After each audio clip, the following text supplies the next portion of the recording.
Before we begin, take a moment to get comfortable. Let your arms go heavy, your breath slow. And as you listen, feel free to leave a comment sharing what time it is, where you are, and what city or village you're listening from. It's love to know. And if you'd like more quiet stories like this one, don't forget to subscribe so they gently appear when you need them most. Now, let's begin. You're listening to the slow breath of a river older than memory. It's not the Nile you're used to. It's not the one lined with temples of Karnak or bustling Cairo markets. This river slips through quiet desert hills where the wind carves the sandstone into soft humps and flat plains. Here, the sun doesn't rise with grandeur, spills over the horizon like warm, flat honey. The waters flow southward, steady and undisturbed. They always have. You are in Nubia. Before it was called Sudan, 4 maps had borders. This land stretched along the Nile from what is now southern Egypt, deep into the interior of Africa. And while Egypt was building its pyramids in Giza, another civilization was growing quietly downstream. It was older than many remember, and longer lasting than many admit. But when the sands rose and the empires fell, the names of its queens disappeared first. We begin in the city of Napatana because it is the beginning of Nubia, but because it's where many of the best stories were buried. A city beneath a sacred Mount Napata sat near the base of Jebel Barkal, a modest mountain of sandstone that doesn't look like much at first, but to the ancient Nubians, it was the center of their spiritual world. Its peak was thought to be the resting place of gods, the point where heaven whispered to earth. At the foot of this mountain stood temples, some carved directly into the rock, others built in the style of Egypt. But if you stood long enough in the heat and listened not to the stone, but to the silence behind it, you'd hear the footsteps of someone different. A queen, a warrior, a priestess, sometimes one woman, sometimes all 3 at once. In Nubia, women weren't only rulers' wives or sacred wives of gods. They were rulers in their own right. They were called Kandake, a title that echoes down the Nile like a distant bell. Kandake, sometimes translated as Candace, but the sound of it in old tongues is softer, more clipped, more rain and dry stone.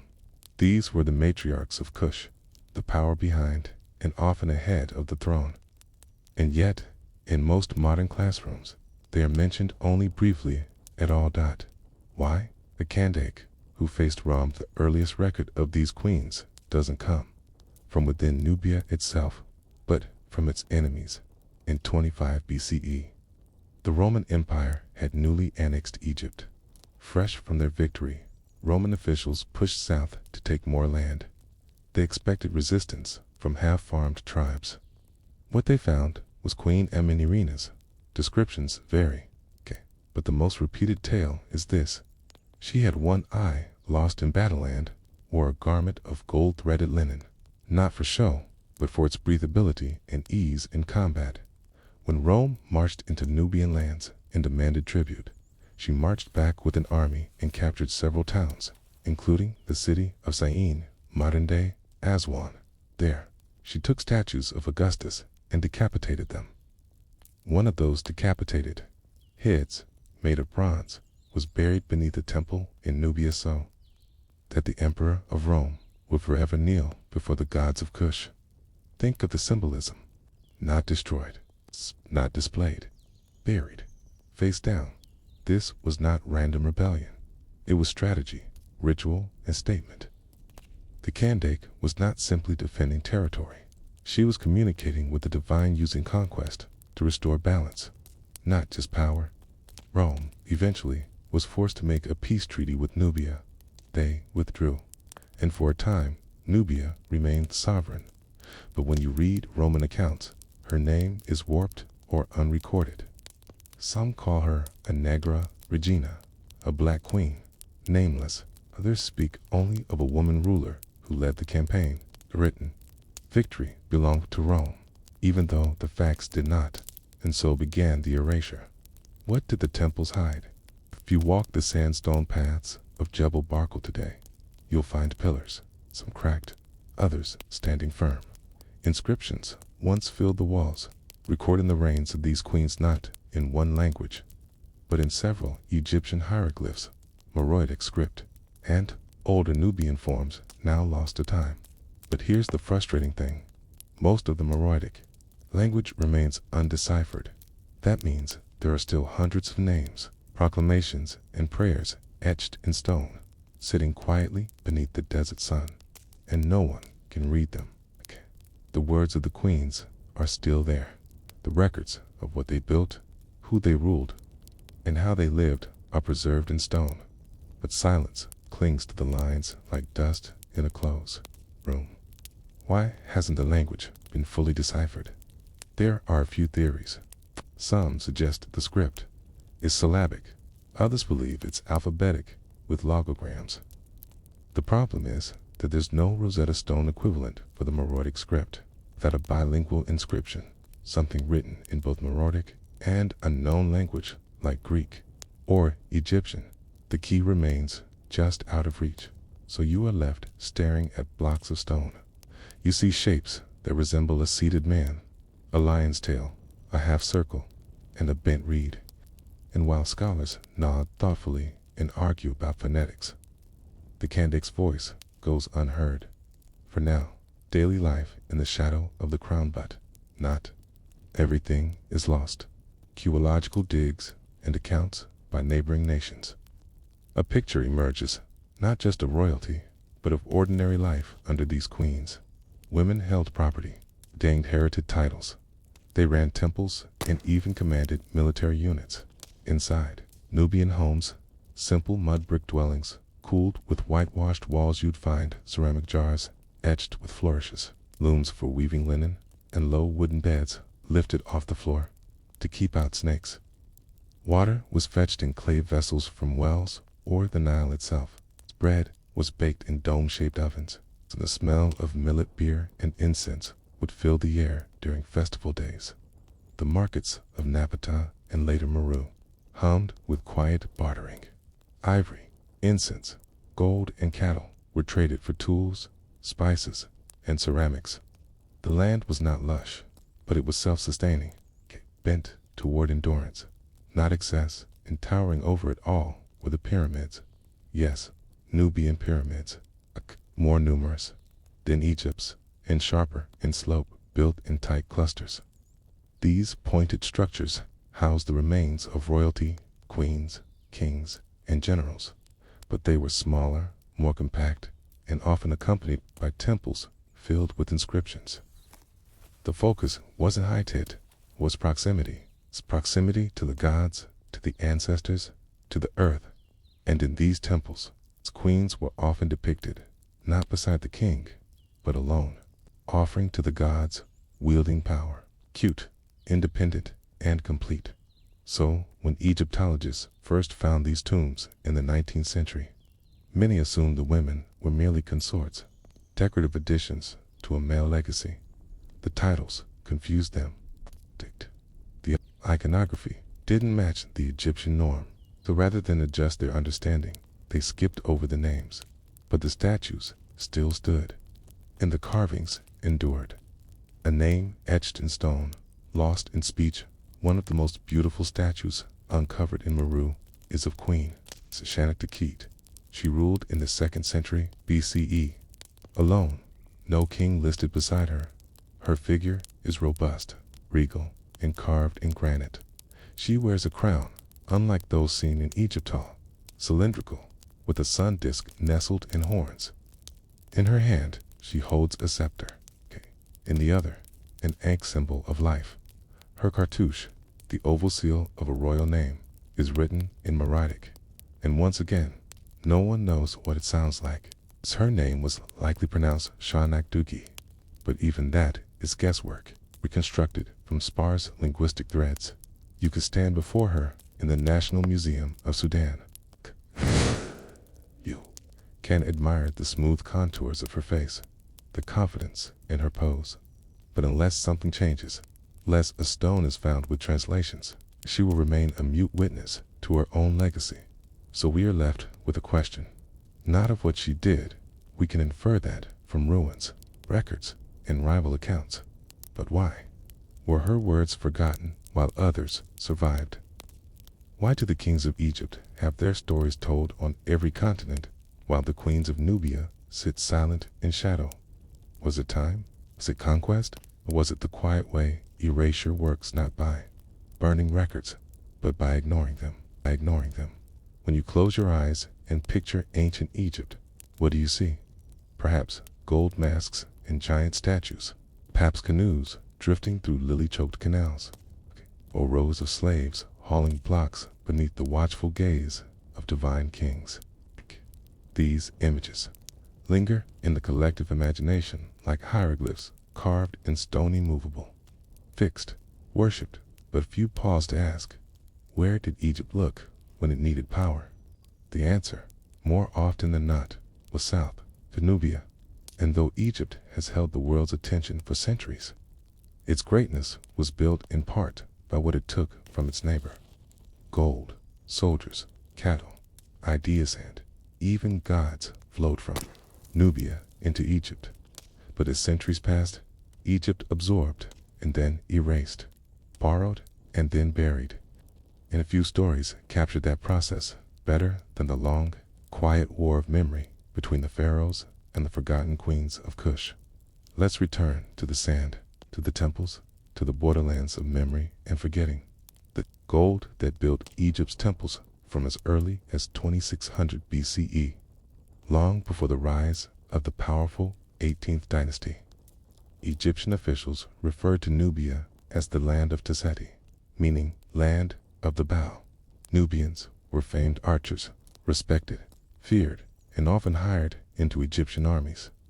But even more important than their skill in battle was their land's abundance of gold. In inscriptions found in Old Kingdom tombs, Egyptian scribes record expeditions south to fetch Nubian gold dust, which they panned from rivers and carved from rocky hillsides. This gold was not decoration, it was ritual currency, used to gild the statues of gods and to crown kings in divine metal. Without Nubia, the temples of Karnak and Luxor would not shine. Without Nubia, the tomb of Tutankhamun might have been filled with clay instead of gold. Without Nubia, Egyptian power might have faded far sooner than it did. But Egypt was careful not to credit the source too loudly. Instead, as Egypt grew stronger, it began sending military campaigns into Nubia, establishing a string of forts along the Nile to control trade routes. At Bun, Semna, and Uranati, massive mud brick outposts sprang up like stubborn teeth on the landscape, each manned by Egyptian soldiers, tasked with keeping the Nubian threat at bay while escorting caravans full of Nubian goods. North, it was a relationship built on contradiction, admiration, fear, exploitation, and as Egypt expanded southward, it brought with it its own gods, language, and administrative structures. Temples were built in Egyptian style. Local leaders were appointed by pharaohs. Tribute was extracted, but the people of Nubia, especially in Kerma and later Napata, did not disappear. They adapted, quietly, cleverly. They watched the conquerors. They learned their language. And then, one day, they turned the script around. When Nubia conquered Egypt, the world seldom remembers that. For nearly a century, Nubians ruled Egypt. This was during the 25th dynasty, often called the Kushite dynasty, which began in the mid-8th century BCE. The kings of Napata, seeing a fractured Egypt full of rival warlords, marched north not as barbarians, but as restorers of Ma'at, the Egyptian principle of divine order. They dressed like Egyptian pharaohs. They worshipped Amen, the Egyptian god of creation and air. A key, they built pyramids in the north and restored old temples. And they claimed to be the true heirs of Egyptian greatness. Among them was Pianki, the Nubian king, who left behind a rare and lengthy inscription written in elegant hieroglyphs boasting of his conquest of Egypt. In his record, he scolds the northern Egyptians for their neglect of the gods, for their political squabbling, and for their corruption. He doesn't see himself as a foreign invader. He sees himself as a return to the past, a course correction. And in the artwork from this period, we see something striking. Nubian features proudly displayed. Wide noses, full lips, tightly curled hair, presented not as an ethnic marker, but as the royal ideal. For the first and only time, the center of Egyptian power wore a Nubian crown. Queens of two lands alongside these kings were the Kandak. These queens were not quiet consorts. They were coronated in their own right. They owned land, ran temples, and in some cases, quarreled. One of the most fascinating examples is Queen Amanishakheto, who ruled around 10 BCE, though she came after the 25th dynasty. She inherited its confidence and ambition. Her pyramid at Meru was discovered in the 19th century and looted soon after. Inside was one of the richest collections of jewelry ever found in Nubia: bracelets, rings, amulets, and intricate goldworksome with inscriptions still undeciphered. What's most remarkable is not the wealth, but the craftsmanship. The gold pieces show both Egyptian and distinctly Nubian styles. Images of lions, falcons, and solar discs mingle with Nubian deities and symbols. Her jewelry speaks a language that bridged worlds and intentional fusion, not an imitation. She was not pretending to be an Egyptian queen. She was reminding the world that Nubia had once ruled Egypt and might again. Why were the queens erased? So why don't you learn about Amanishakheto in school? Why is Bianchi a footnote while Ramses II gets entire textbooks? The answer lies partly in archaeology, partly in colonial bias.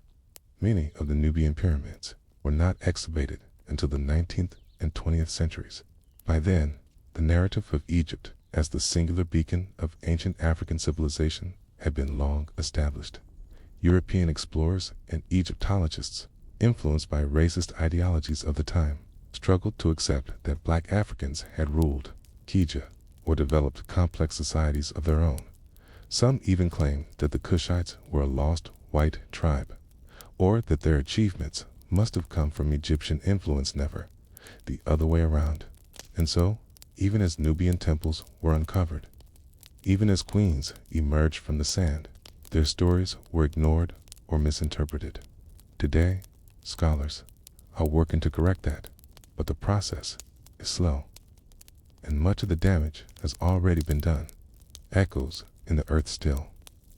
The land remembers. In the region of Nuri, near Napata, dozens of pyramids still stand, some toppled, some intact. Among them is the tomb of Queen Anome, another little-known Kandak. Her pyramid is modest but dignified. Excavations uncovered funerary goods, painted ceramics, and fragments of a wooden bed. Imagine lying on that bed, looking up at the inside of your tomb, decorated with images meant to carry you to the afterlife. Imagine being buried in a place chosen for its spiritual resonance, near the sacred mountain, near the river, near your ancestors. And now, imagine lying there for over 2,000 years, only to be uncovered, cataloged, and forgotten again, because your language isn't readable, because your title isn't in Greek, because your story doesn't fit the script. What Egypt took, what Nubia gave. The irony of it all is that Egypt borrowed just as much from Nubia as Nubia did from Egypt. The god, Amen, central to Egyptian religion in the New Kingdom, may have had origins in Nubian theology. The tall crown with two plumes, so iconic on statues of Ramses and others, was worn by Nubian kings before it became widespread in Egypt. Even the practice of pyramid building continued longer in Nubia than in Egypt. While Egyptians eventually abandoned pyramid tombs for hidden valley burials, Nubians continued building pyramids for centuries after Egypt stopped. In fact, Sudan has more pyramids than Egypt does today, over 200 known pyramids, many clustered in dense royal cemeteries. So when you think of pyramids, Don't stop at Giza. Think of El Karu. Okay. Think of Nuri. Think of Meru. Think of the queens, buried beneath stone that the world forgot to translate. What still lies beneath? Somewhere in the desert, there are tombs still unexcavated, languages still unread, queens still unnamed. But they are not gone. They are waiting beneath the sand, beneath our assumptions, beneath the thin layer of dust we call history. And as archaeologists continue to work, as scholars return to forgotten scripts, as descendants reclaim their past one day, perhaps we will hear the full story. We will hear the Kandiks speak in their own words. Until then, the river flows. The pyramids hold their breath, and the silence asks, who else did we forget? Because they did not write in the language of the victor. The desert wind does not change. It moves over stone and sand the same way it did thousands of years ago, shifting the silence, brushing dust across forgotten names. When you stand among the ruined pyramids of Meru or El Karu, it is not difficult to imagine a world where queens ruled the sun-baked valleys of Kush, and where every stone bore the memory of a woman's command. But even golden dynasties end. And so we begin the final section of this story with a question that still unsettles archaeologists, historians, and descendants alike. What happened to the last queens of Nubia, and why did the world forget their names? Let's begin in a fading capital. Let's begin in Meru, a capital crumbling by the early 4th century CE. Meru, the once shining city of the Kandik, was no longer what it had been. Centuries of glory passed through its granite streets. Its pyramids dotted the eastern horizon like jagged teeth, smaller than those of Egypt, but far more numerous. Its temples echoed with songs to gods who bore both Nubian and Egyptian names. Its people wore robes of linen and traded iron, ivory, and incense. But slowly, the city began to fail. There were many reasons. Trade routes shifted. Rome grew stronger in the Mediterranean, and then began to fracture. Nomadic pressures mounted from the southern deserts. But most importantly, the kingdom of Aksum, located in what is now Ethiopia, began to rise. Under King Yazana, the Aksumites expanded northward, pushing against the southern borders of Nubia. They were Christian by then early adopters of the new faith sweeping the Roman world. Then their arrival would eventually reshape the entire religious landscape of the Nile Valley. But during the reign of the last known Kandak, Queen Amanitor's successors, the writing was already on the walls. Quite literally, in the final temple reliefs, carved in Meru, the once proud queens are shown with less ceremony. Their names are harder to read. Some scenes remain unfinished. Inscriptions become brief, hurried, worn thin by the centuries. And then, nothing, no more names, no more dates, no more carved records, just silence. The Kandak who fought Rome there is one last voice. However, one last flame that refuses to be extinguished. Her name was Amanirenas, and she ruled in the late 1st century BCE, around the same time as Cleopatra in Egypt and Augustus Caesar in Rome. Unlike Cleopatra, Amanirenas did not court Roman leaders or host lavish banquets with Julius Caesar. She had no alliances with Mark Antony. Instead, she picked up a sword, according to Roman sources. After Augustus declared Egypt a Roman province in 30 BCE, he sent tax collectors further south into Nubia.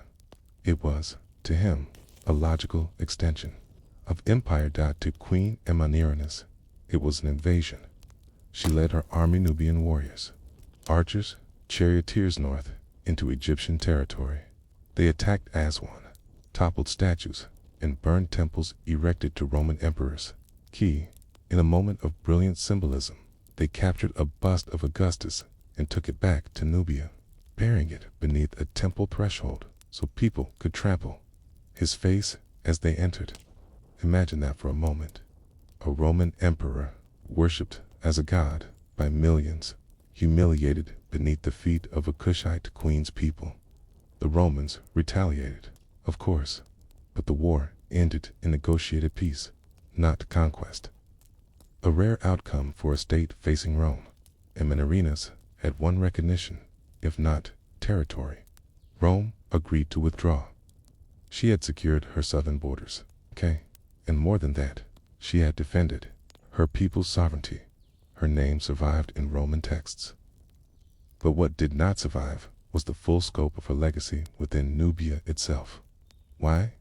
Because of what came next, the collapse no one recorded by the 4th century CE. Something profound happened in Nubius, something still poorly understood. The royal pyramid building stopped. The writing system, known as Meroitic script, which had developed independently of Egyptian hieroglyphs, vanished without a trace. To this day, we cannot fully read it. No Rosetta Stone has been found. No bilingual text has surfaced. Without language, without record, the queens disappeared again. Christianity began to spread, replacing the old gods of Ammon, Apad, Mach, and Isis. Churches rose where temples had stood, and the power of the Kandake dissolved, not in flames, but in quiet erosion. A gradual forgetting. Even the city of Meru was slowly abandoned. The once bustling capital turned into a ghost town. Its pyramids were left to the mercy of wind and looters. By the time medieval Arab geographers passed through the region, they described broken stones and ancient graves, but could not name the women who had once ruled here. A body found a legacy. Lostine, 1902. British archaeologist John Garsting excavated the site of Mero's Royal Cemetery. Among the many tombs, he found one that had clearly belonged to a queen, judging by the burial chamber's richness, scarabs, and fragments of a golden pectoral. But her name was gone. The cartouche was scratched out, the inscription, once, in Meroicois, undecipherable. Her bones were scattered by robbers. The burial had been violated, perhaps centuries earlier, perhaps only decades. This could have been the last Kandake. But there was no way to prove it. The artifacts were packed, shipped to museums, cataloged. The queen remained a number in a ledger, rewriting the past, one word at a time, manned.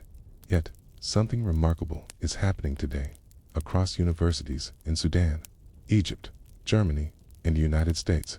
A new generation of archaeologists, many of them, the African women, are retranslating Victoria the Candidate. They're not waiting for a Rosetta Stone. They're cross-referencing burial styles, facial features on statues, repeating names and motifs.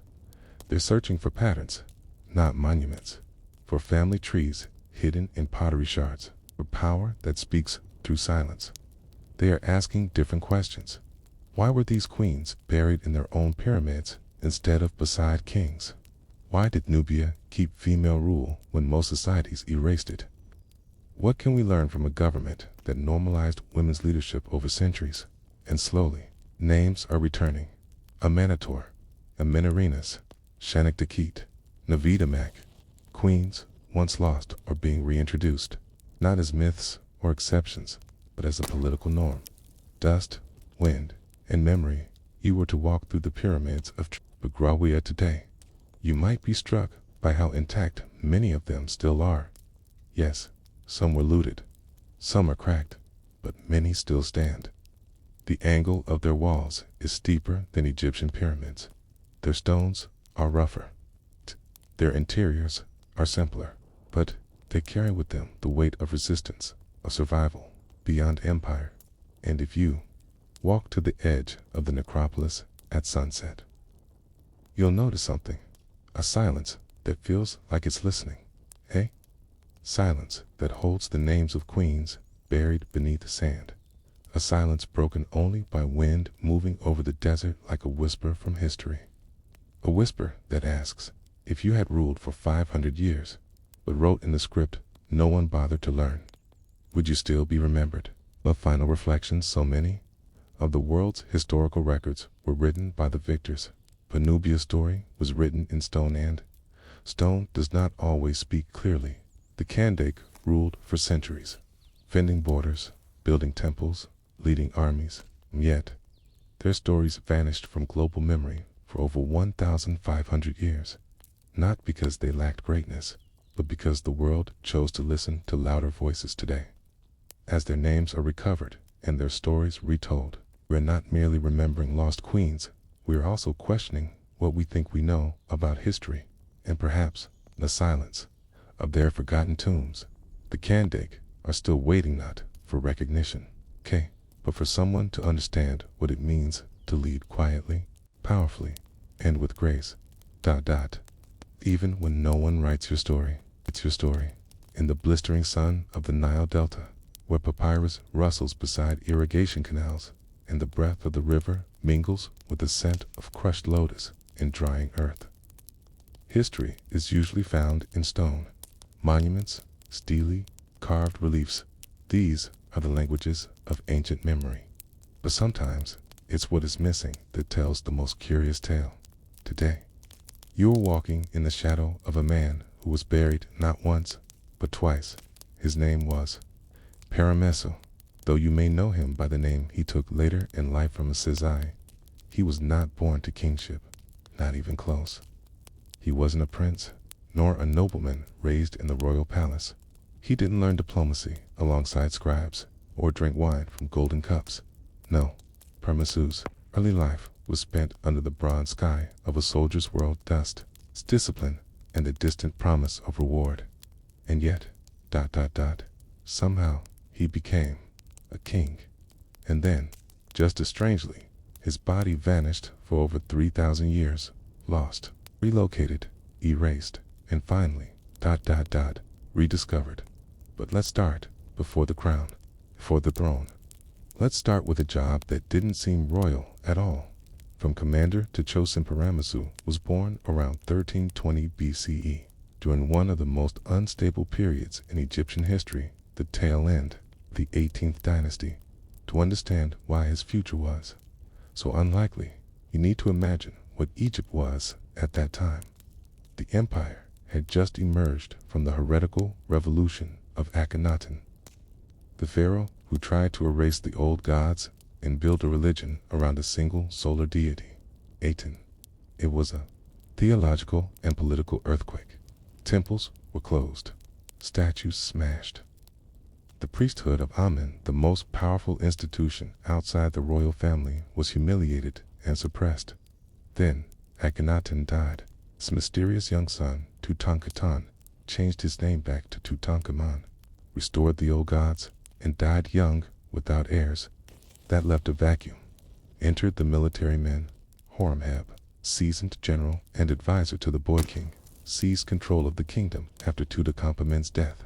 He wasn't a blood heir. He wasn't of royal descent. But Egypt, exhausted by ideological turmoil, needed stability. And Horemheb offered it with a sword in one hand and a legal scroll in the other. Horemheb ruled for decades, and when it came time to name his successor, he didn't turn to a prince or high priest. He chose Paramesu, another general, another career soldier, another man of action. Why? Because Paramesu by then had risen through every rank that mattered. He had served as the overseer of the army, had governed the vital city of Heliopolis, and had ties to the Amen priesthood, which was slowly regaining influence. In other words, Paramesu was the perfect compromise. A man of order, familiar to the elite, respected by the troops, and not tied to the divisive legacy of the heretic king. But even with Horemheb's blessing, Paramesu was never expected to be more than a placeholder. He was already in his 60s, a late age for any ruler to begin his reign. He ruled for barely 2 years, and yet what he did in that brief time set off one of the most ambitious dynasties in Egyptian history. Father of a dynasty you may not remember, Ramesses I for grand temples or sweeping military campaigns. His brief reign left little in the way of architectural marvels or political reform. But he had a son, and that son said he would become a powerful, charismatic ruler who built temples across Egypt, restored pride to the military, and strengthened ties with the priesthood of Amen. Seti's own son, a man you've certainly heard of, Ramesses. 2. Ramesses the Great, the builder of Abu Simbel, the pharaoh of Exodus, according to some traditions, the longest reigning and most remembered king of ancient Egypt. But Ramesses II's lineage begins here, with a man who at once commanded soldiers, not scribes. In that sense, Ramesses I was a bridge from the military coups of the late 18th dynasty to the grandeur of the 19th. A short reign, but a foundational one, and he was honored as such. Seti I built his father a grand tomb in the Valley of the King's Tomb, Kivi 16, a richly decorated chamber, relatively small compared to later tombs, but filled with symbolic detail. Ramesses I was mummified, entombed with ritual offerings, and sealed behind a funerary wall like generations of kings before him. So why then was he moved? Why did his body disappear for nearly 3 millennia? Why was the founder of the 19th dynasty shuffled across borders, hidden in a dusty case in a foreign museum, and nearly forgotten by history? A burial disrupted the answer. As with so much in Egypt's past, lies in the age of tomb robbers, priests, and the long shadow of political collapse. By the time Egypt reached the third intermediate period after 1000 BCE, its centralized authority had fractured. Its foreign invasions, internal strife, and economic collapse left many royal tombs vulnerable to protect the sacred dead. Priests began a quiet, desperate campaign of reburials. They gathered mummies from looted tombs, removed identifying inscriptions to confuse future thieves, and reburied them in hidden communal caches. It was a kind of spiritual triage, better to bury the pharaohs together in obscurity than let their bodies be desecrated one by one in these caches. Archaeologists later found dozens of royal mummies, some with names intact, others guessed from fragments of linen or coffin styles, but not Ramesses I. His body took a different journey, sometime in antiquity, possibly during one of the periods of intense tomb robbing. His mummy was stolen outright, removed from his tomb, smuggled through temple corridors, hidden in a caravan, sold, resold by the early 1800s. A man calling himself Giovanni, Bolzonian adventurer and antiquities dealer, was selling mummies to European collectors. And somewhere along the way, the mummy of Ramesses I ended up in Niagara Falls.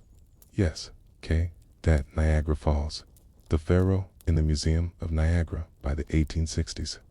The United States was deep in civil war, but north of the border, in Ontario, Canada, a curious museum called the Niagara Falls Museum and Daredevil Hall of Fame opened its doors, alongside exhibits of tightrope walkers, cannonball survivors, and curiosities from around the world.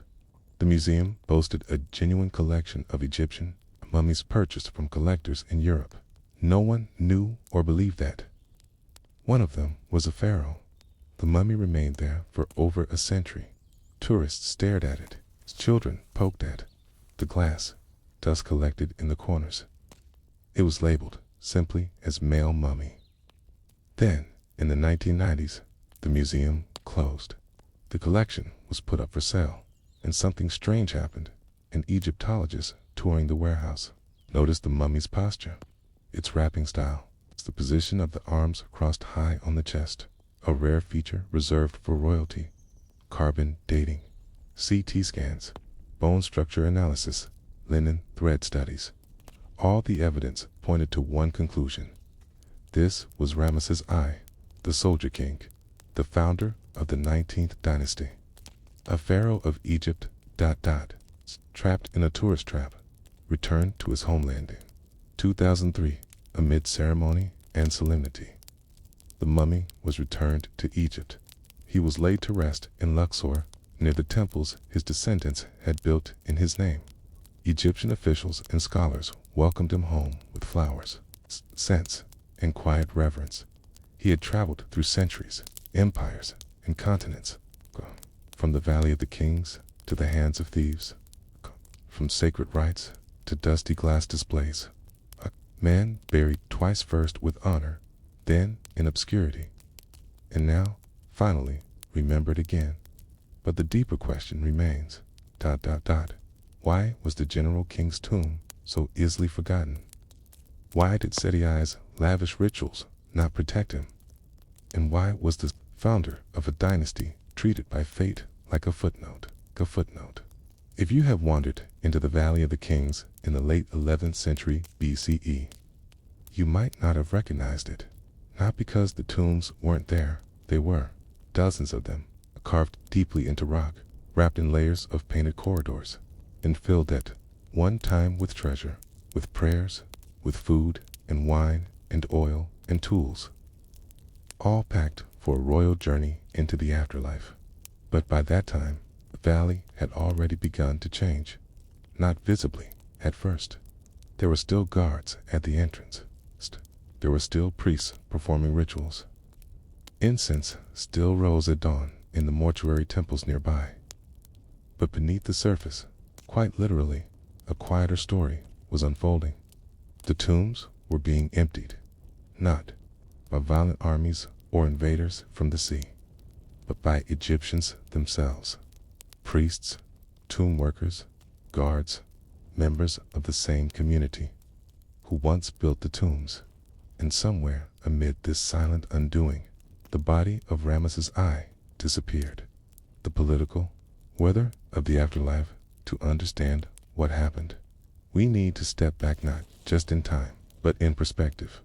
Egypt's prosperity during the New Kingdom, the era of Hatshepsut, Thutmose III, Akhenaten, and Ramesses II, was built on conquest, centralized authority, and temples that were not just religious buildings, but economic powerhouses. Temples owned land, controlled labor, issued grain, managed taxation. They were like corporations fused with cathedrals, places of worship, and engines of bureaucracy. And when Egypt's borders shrank and its empire dissolved, temple economy started to crack.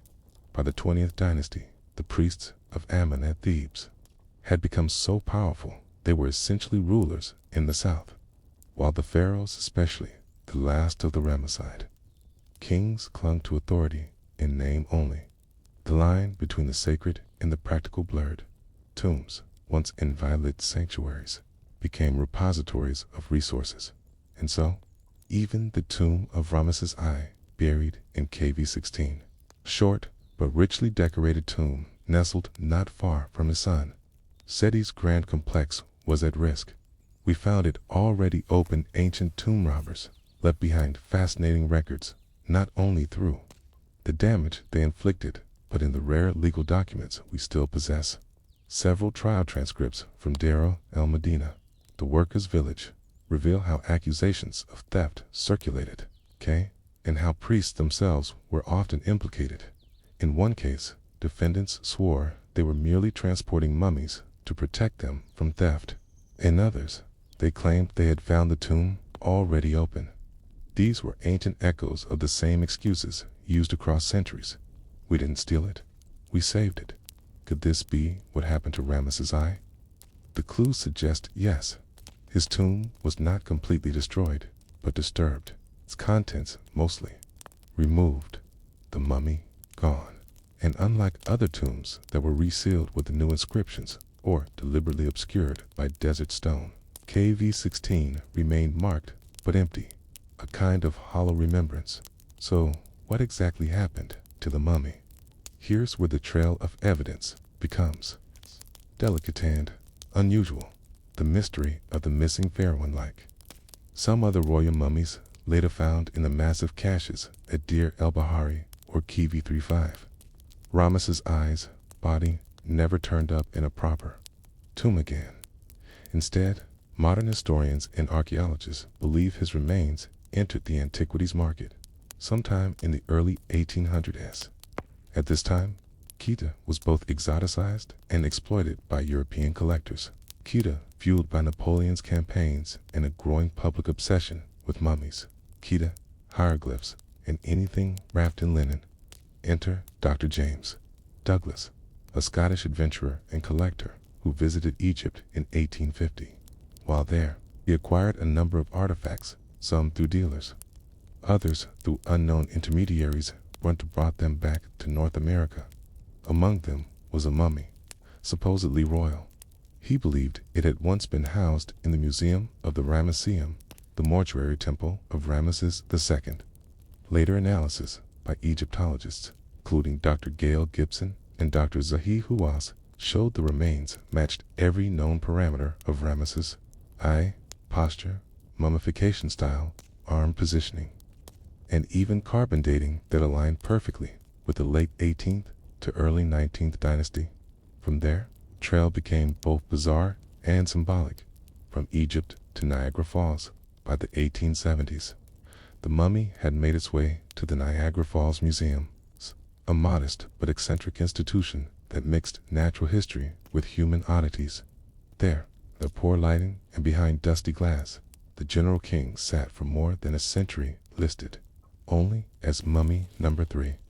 Imagine that, a man who once ruled Egypt, who launched a dynasty, who was wrapped in gold-threaded linen and entombed with ritual precision. Becoming K tourist sideshow in a carnival museum beside wax figures and water barrels. No royal guard. No sacred chants.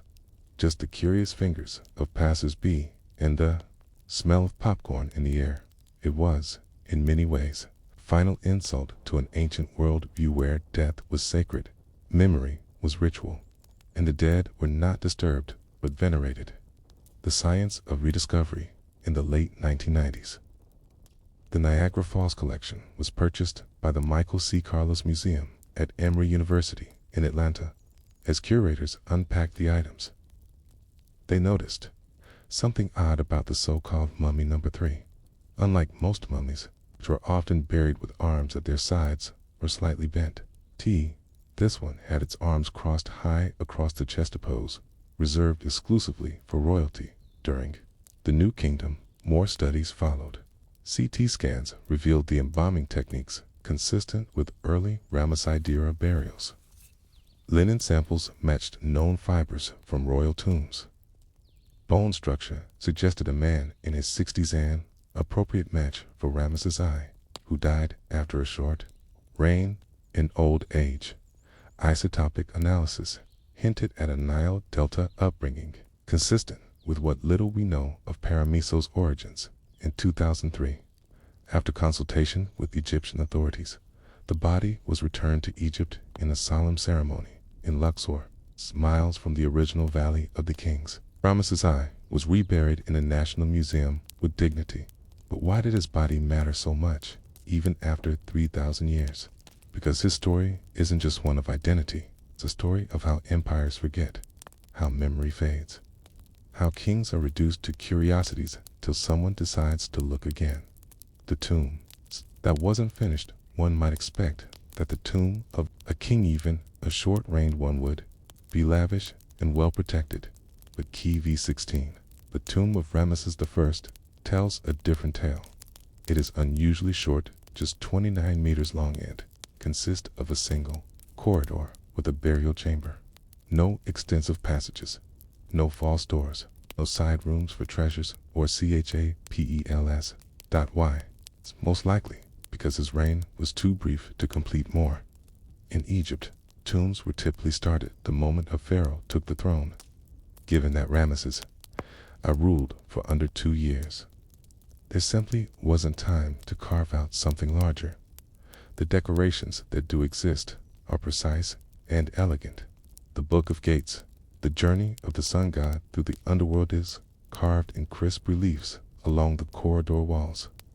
The burial chamber is painted with scenes of protective deities and cosmic symbolism.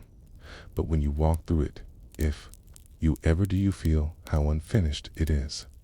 A kind of beautiful draft, sketch of kingship, rather than the full masterpiece.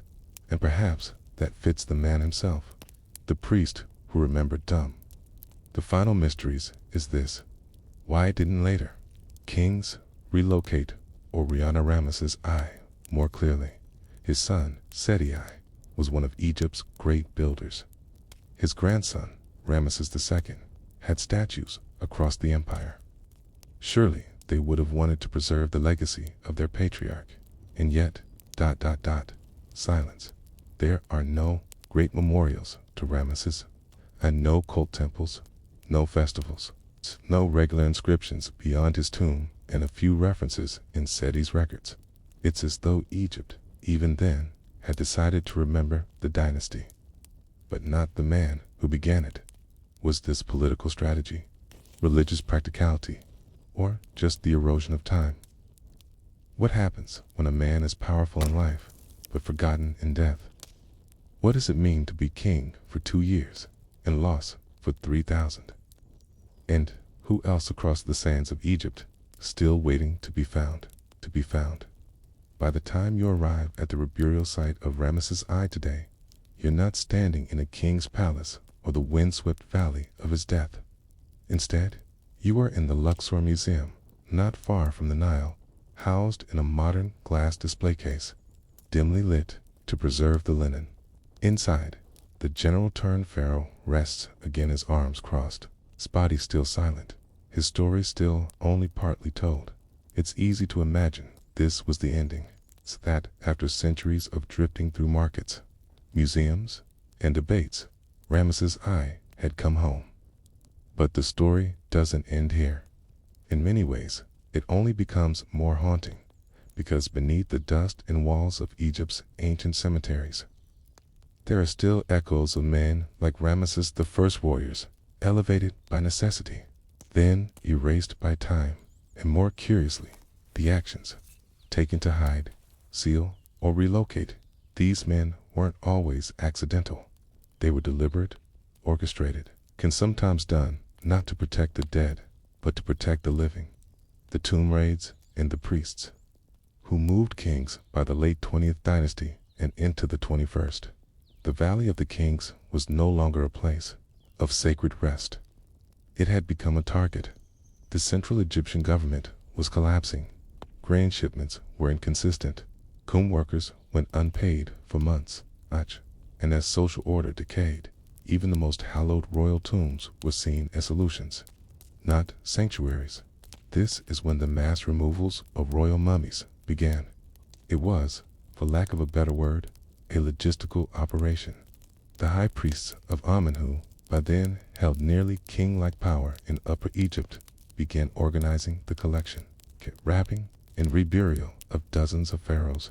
Seti I, Ramesses II, Ramesses III, IV, V, VI, and many others were gathered together and hidden in the Deir el-Bahari Cache TT320, a secret shaft cut deep into the cliffs near the temple of Hatsheep Sut.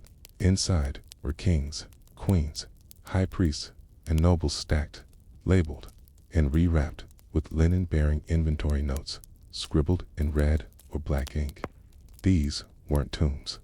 They were archives of power, sealed away not with reverence, but with urgency. But Ramesses I wasn't there. He was missing. Why?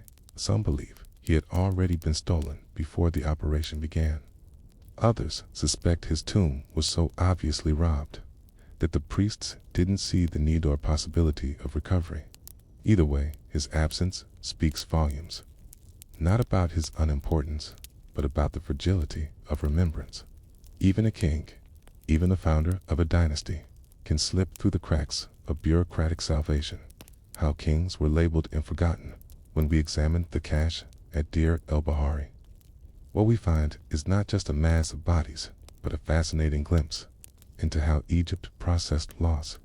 Each mummy was rewrapped and relabeled with hieratic inscriptions, indicating their original tomb, their names, often their father's name, and sometimes the reason for relocation, for example, for protection, or, due to looting. It was a grim exercise in inventory control, not unlike modern warehouses labeling packages, except these packages were dead, as rulers of a 3,000-year-old civilization. Yet Ramesses I's name was missing from all of it. And that leads to a more chilling question. What does it mean to be left off the list? In ancient Egypt, name was survival. To erase a man's name from inscriptions, from tombs, from official lists was to condemn him to oblivion in the afterlife. Could Ramesses I have been intentionally excluded? Was there a political reason his remains were not retrieved? Or had the memory of his short reign simply faded so far that even the priest no longer knew where he rested?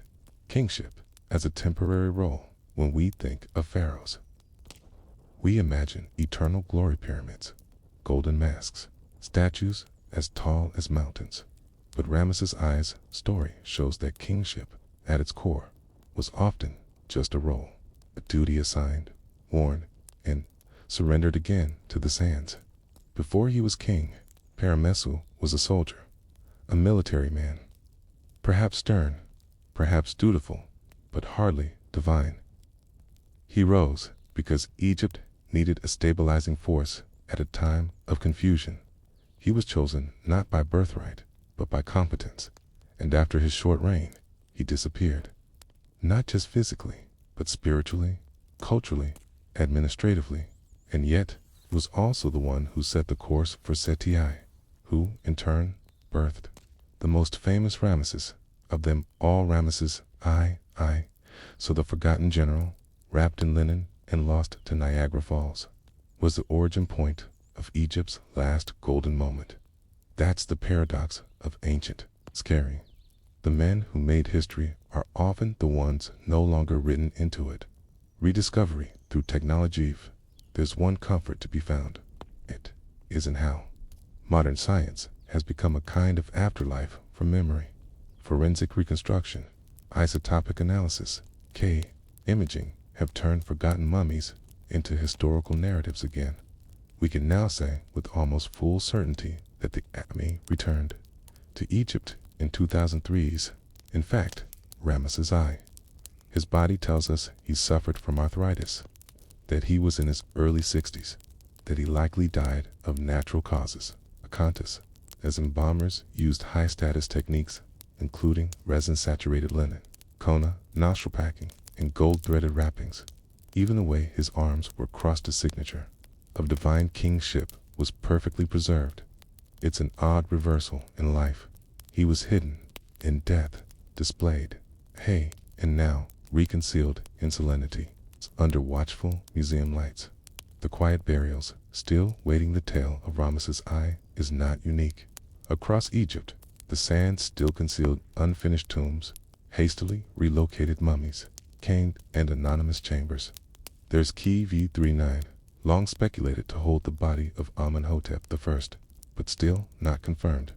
There are unopened shafts beneath the temples, collapsed corridors in forgotten necropolises, caches mentioned in 19th century notes by early explorers, now lost to time, and for every royal burial disturbed, terror, tens of thousands of ordinary tombs merchants, scribes, bakers, soldiers, whose names may never be known again. But perhaps it's not about knowing their names. Perhaps it's about knowing they were there, and choosing not to forget. Why this story still matters. So, why tell the story of Ramesses I? Not because of how long he ruled, or what laws he passed, or what wars he won. In fact, we know very little about those things. We tell it because his life represents the fragility of legacy. He became king by chance. He was buried in haste. He was stolen by the desperate, displayed by the ignorant, and finally remembered by the curious. It is, in a way, the story of history itself, a story not about the spectacle of kingship, but the echo of it, not the pyramid, but the footprint beside it, not the triumph, but the quiet return of a man to his homeland, 3,000 years after being forgotten in the end. All kings are buried twice, once by their people and once by time. But sometimes, with patience and light and care, we dig them up again, quietly. Imagine a quiet morning somewhere near the eastern edge of the Sahara.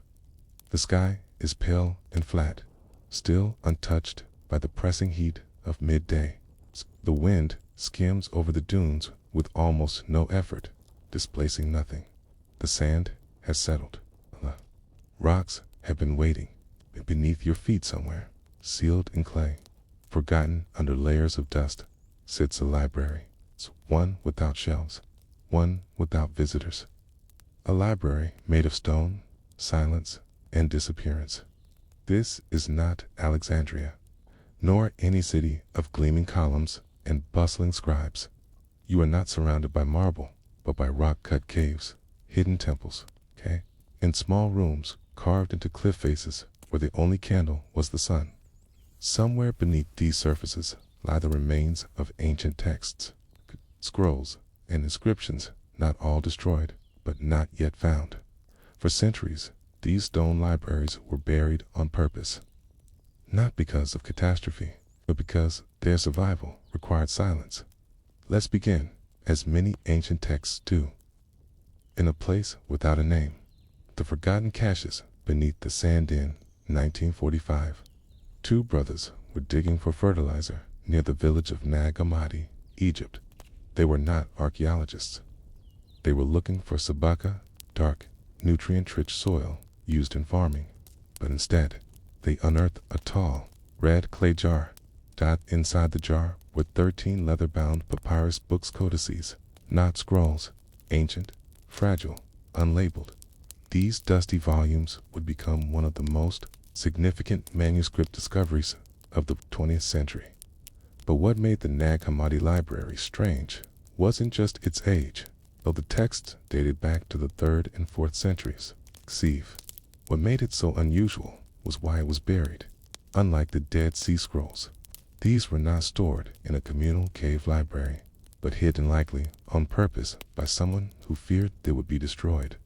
They included strange gospels, obscure dialogues, and philosophical treatises, now known as Gnostic texts, surly writings deemed heretical by the dominant religious authorities of their time. These were works not meant to survive, and yet they did.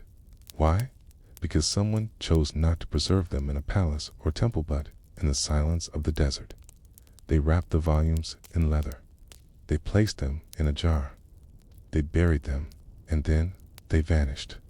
How the desert became a repository of censorship across ancient North Africa and the Near East, from the fringes of Egypt to the hills of Qumran. The desert became not a destroyer of history, but a curator of its unwanted parts. When texts were outlawed or ideas deemed too dangerous, scribes and monks didn't always burn them. Sometimes they buried them. The dry climate helped. Unlike the moist ruins of Europe, where parchment dissolves and mold claims the margins, the deserts preserved texts like no other environment. Papyrus, leather, clay, even linen-wrapped scrolls remained almost intact.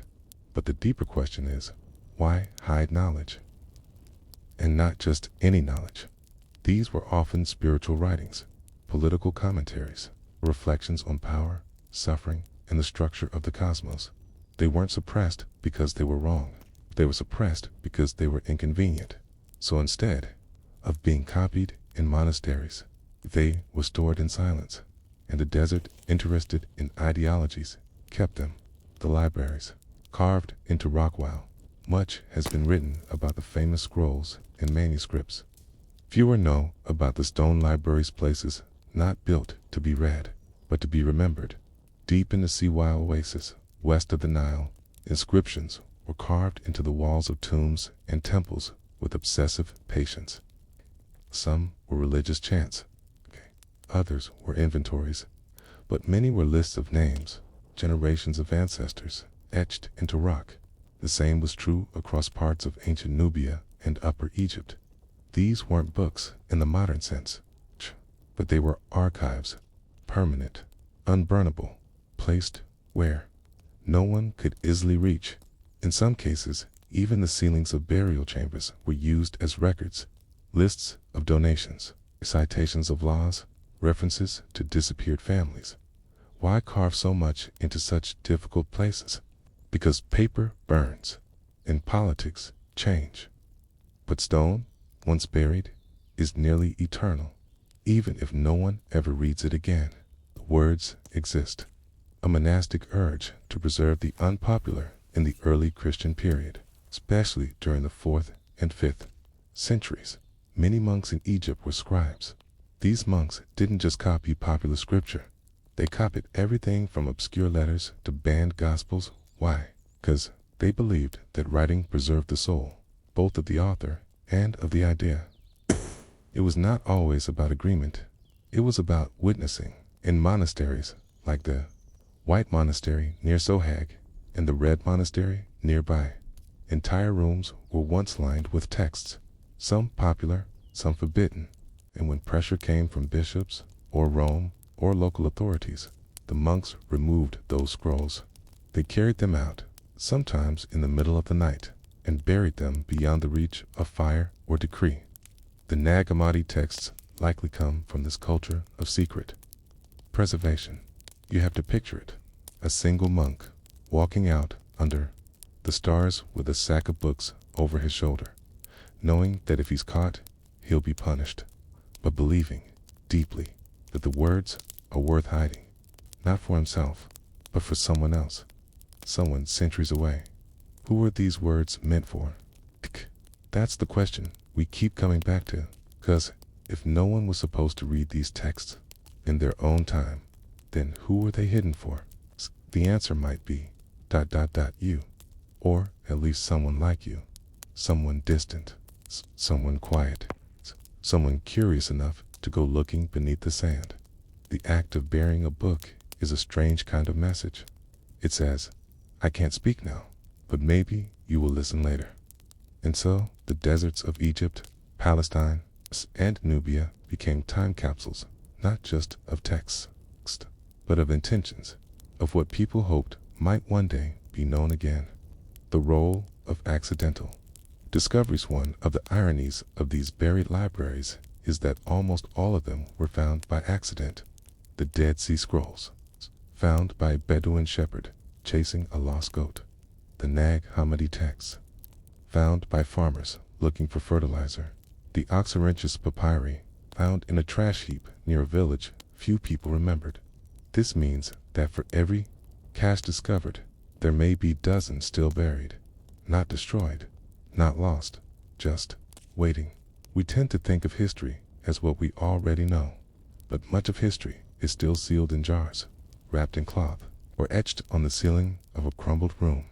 The stone libraries of the desert aren't just stories of the past. They are messages not yet opened. As the desert wind settles once more, and the stars begin to reappear over the horizon, you are left with this quiet question. What else has been buried not to be forgotten, but to be remembered later? And who will find it next? You're sitting in a narrow chamber now. The light is dim, filtered through a crack in the stone above. You can smell dust, lime, something ancient and undisturbed. The air is still. If you speak, your voice will not echo, it will simply rest in the corners, as if unwilling to disturb the centuries. Now, look around. There is no furniture, no glass case, no shelves stacked with neat rows of volumes. Instead, there are bundles of papyrus, some tied with linen, tablets of clay, neatly marked with incisions, a few pieces of parchment, brittle with age, rolled tightly like scrolls and stored in jars or boxes. But none of this is meant to be found easily. These are not public libraries. These are not curated collections. They are refuges. And what's been stored here has survived not because it was celebrated, but because it was hidden by people who understood that truth. Once buried can outlive its time. Let's meet the people who made that happen. The scribes who copied, carried, and concealed the words that no one wanted to read, but someone needed to. The monks of the Silence in the desert west of the Nile during the 3rd to 6th centuries CE. Network of Christian monks formed what was arguably one of the largest hand-copying communities in the ancient world. Their monasteries weren't palaces of power. They were often little more than stone huts scattered near dry riverbeds, connected by prayer, silence, and a shared discipline of manual transcription. To be a scribe was to surrender your voice, your comfort, and your pride. It required patience beyond imagining's letter drawn by hand, every mistake requiring the start of a new sheet. Ink was costly, papyrus took time, and yet they copied hundreds, possibly thousands of texts.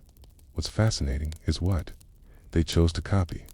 They copied scripture, casts, psalms, letters, canonical gospels, but they also copied apocryphal works books like the Gospel of Thomas, the Book of Mary, the Thunder, Perfect Mind, and philosophical dialogues that blurred the lines between religion and Greek thought. Some of these had been labeled heretical. Others were simply obscure. The monks didn't preserve these because they agreed with them. They preserved them because they knew others wouldn't. They copied, not for power, but for posterity. Some scholars believe they saw themselves not as guardians of doctrine, but as guardians of memory. How a text is buried, the process of burying a manuscript was as precise as writing it. First, the text would be wrapped usually in linen or leather bindings, sometimes in woven reed mats. This protected the ink and pages from humidity and pests. Then, they were placed inside a container, a clay jar, a wooden box, or even hollowed-out sections of stone. These containers were sealed with pitch, resin, or wrapped with layers of cloth dipped in oil or wax, and then they were taken, not to a sacred altar or archive, but into the earth. Some were buried beneath abandoned homes. Others were sealed into the walls of caves, tucked under slabs of sandstone, lodged behind false walls and tombs that were already considered sacred. The aim was not for ease of retrieval. The aim was protection through obscurity. In some cases, the people who buried the manuscripts likely never intended to retrieve them themselves. They may have believed the texts were dangerous to own or too controversial to share, but still too important to destroy. And so, they trusted the desert. They trusted its dryness, its silence, its tendency to erase. Ironically, it didn't erase, it remembered. The case of the Oxyrhynchus papyrus let us now move from burial to trash. In the late 19th century, the British archaeologists Bernard Grenfell and Arthur Hunt began excavating the ancient Egyptian city of Oxyrhynchus. They weren't looking for scrolls. They were looking for Greek inscriptions or temple remains. Instead, they found a garbage dump. But not just any dump. This was a dry, sand-covered trash heap that had served the city for centuries. And because of the arid climate, it had preserved not only pottery and tools, but an estimated 500,000 pieces of written material. Letters, receipts, contracts, horoscopes, poems, and sermons. Some of it was trivial. Lists of wine shipments, unpaid taxes, shipping manifests. Some of it was significant. Fragments of lost plays by Euripides, unknown gospels, forgotten philosophers. It became clear that this city had discarded knowledge, not to destroy it, but simply because it had moved on. A new copy had been made. The old one was broken, or outdated, or out of favor, and so it went to the trash. But the trash preserved it today. The Oxyrhynchus Papyri Project continues to translate and catalog these fragments, more than 100 years after their discovery. Scholars are still piecing together voices of forgotten authors who never imagined their words would last. It is, perhaps, the greatest, unintentional library in history. A reminder that sometimes we preserve the past not through reverence, but through neglect. The hidden scribes of Nubia and ancient Nubia, particularly between the 6th and 14th centuries, CIA, unique written culture, flourished in what is now modern Sudan. While much of the world focused on Latin and Greek texts, Nubian scribes used a script called Old Nubian, derived from Coptic and Greek, and written on parchment and stone. Their churches and fortresses often held wall inscriptions, prayers, dedications, even casual notes to future visitors. These writings weren't hidden in the same way as the Gnostic texts, but their survival followed a similar pattern. When the Christian Nubian kingdoms began to decline due to pressure from Islamic expansion and environmental changes, their texts were neither burned nor carefully preserved. Instead, they were simply left behind, forgotten, undisturbed, and for centuries, the dry desert did its work. In 1906, a Polish team uncovered the Pharaoh's Cathedral, and inside were wall paintings and inscriptions, so well preserved that some still held their color. The texts recorded not royal decrees, but daily life baptisms, appointments, the names of ordinary priests and visitors. Like many desert libraries, these were not buried in the ground, but buried by time itself. Why these texts still matter there is a temptation to think that forgotten texts, especially ones never canonized or adopted, must not have mattered, but often they are the only evidence of lost conversations. A text does not need to win an argument to be worth reading. It simply needs to show that another view once existed. The buried libraries of the desert contain counter-histories. They challenge the idea that all ancient knowledge came from the same tradition. They remind us that there were more voices, more doubts, more possibilities, more ways of seeing the world. And for you, a listener, drifting gently through history, this is the deeper insight. Sometimes the texts that survive are not the ones that shouted the loudest, but the ones that learned how to hide. How many more are waiting? This question sits uneasily at the edge of modern archaeology, because if so many profound texts were found by accidenting, trash heaps, buried jars, walls of forgotten chapels, then how many more still lie unfound in desert caves sealed by shifting sands, in sunken chapels beneath dunes no one has walked in centuries? Could entire libraries remain intact beneath collapsed monasteries or abandoned storehouses? Are the scrolls still wrapped, their words still legible? The answer is, very likely, yes. But to find them would require patience and silence and trust in a landscape that doesn't offer its secrets easily. Outside now, the wind is beginning to stir again. You hear it skim the surface of the ground above, where the sand remains smooth and anonymous.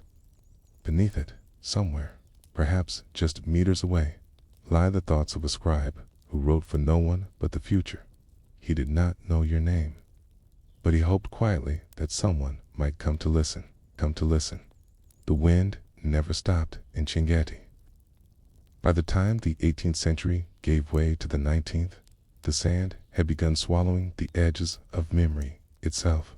Not just the fragile scrolls, but the very buildings that once held them, reduced slowly to piles of broken clay, or rooms where goats now slept.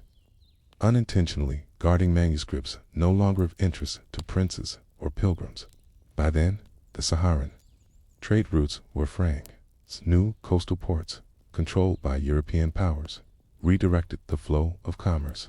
Caravans that once brought salt, gold, and scholars now thinned. The desert was losing its listeners, and yet the families remained. Some out of tradition, others out of a gentle but fierce commitment to the past. In a stone house near the outskirts of Chinguetti's old quarter, a man named Ahmed al-Habit swept dust from a cracked wooden box. Inside were 85 texts, some brittle, others merely faded, bearing traces of the town's intellectual lineage. His family, the Habits, had guarded the library for 9 generations. Each son was expected to learn how to bind paper, how to translate faded Arabic calligraphy, and how to recite poetry that was once considered a rite of scholarly passage. In the cool shade of his courtyard, Ahmed's fingers moved like those of a physician. One book in particular he handled more delicately than the rest, a commentary on the legal code of Al-Muqtasar by Khalil ibn Ishaq, written in Andalusian script on camel-skin parchment. It had survived war, exile, drought, and neglect, as he read aloud from it softly, the verses flowing like slow water. He was not the only one. Throughout Chingati, Wadane, and even smaller oases like Tichet and Walata, other families, some with just a dozen manuscripts, others with hundreds, did the same. They passed the books around like family members who had not spoken in years but still remembered each other's stories.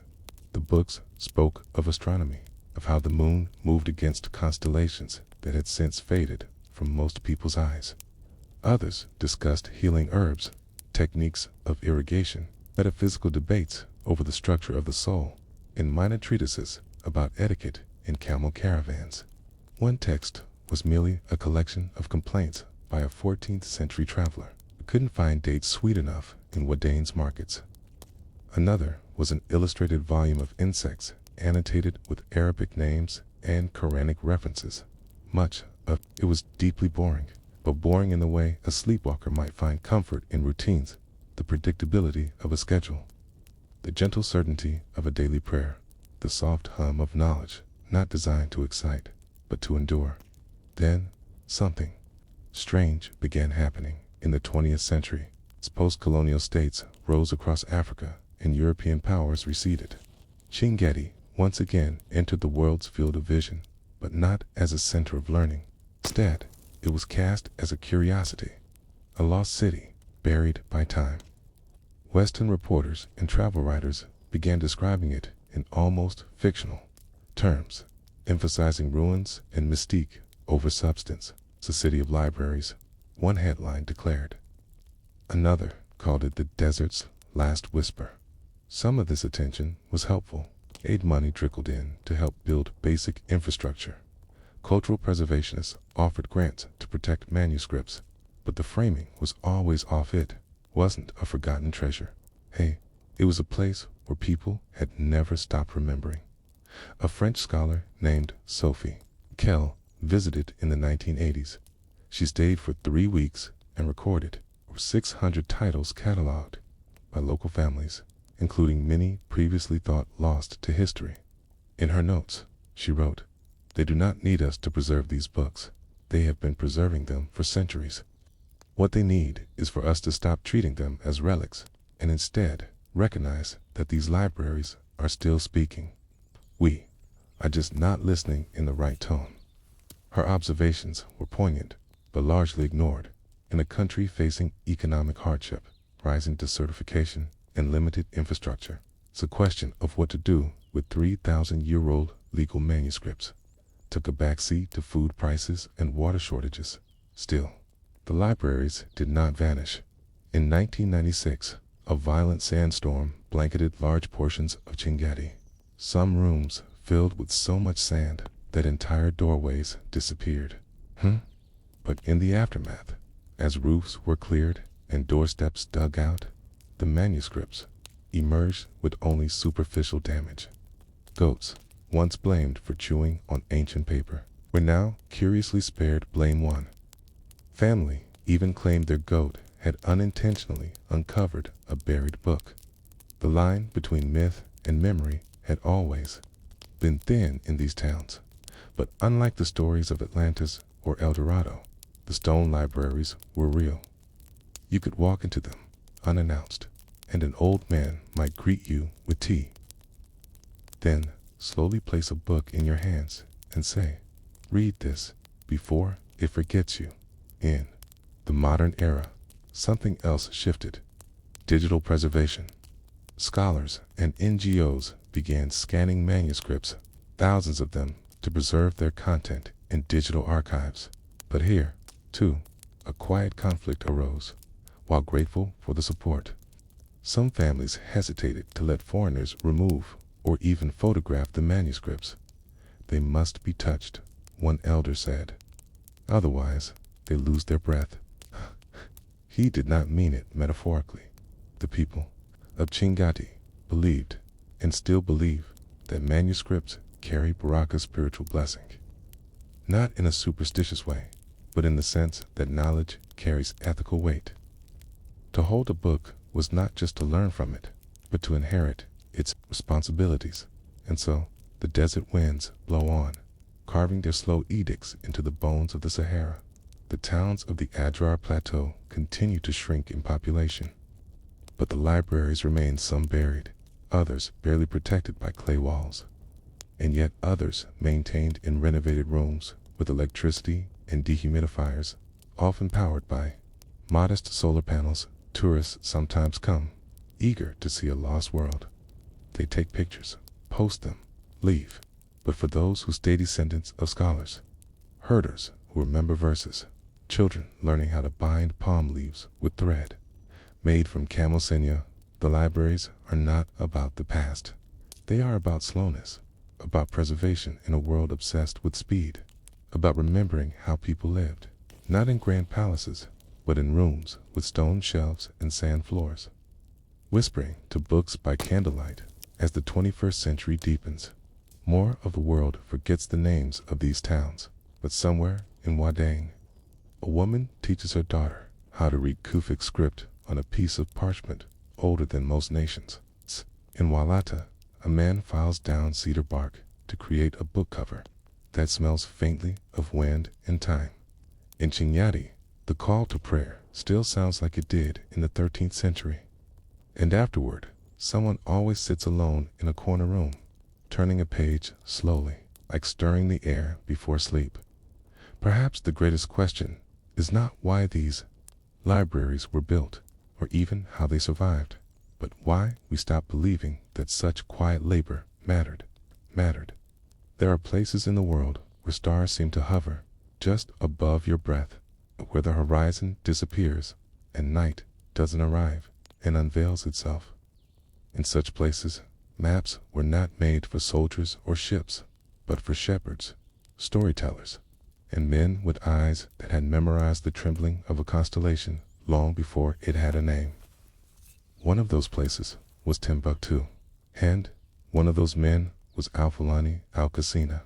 If you walk the dust-packed streets of Timbuktu, today quiet, wind-worn, their edges softened by centuries of sand, you might not guess that this city was once a lantern in the dark, a place where books traveled on camelback for thousands of miles, a town where people traded not just gold or salt, but knowledge, names of medicines, diagrams of stars, theological arguments scribbled on parchment the color of Ashdod, and among the hundreds of men who passed through its libraries, madrasas, and desert lecture halls, one name keeps appearing, not in bold letters or on royal ledgers, but in small margins, scrawled carefully, like a whisper preserved on skin. Al-Fulani Al-Qasina. Very little is known about his life, and what is known arrives in fragments. He was not born in Timbuktu.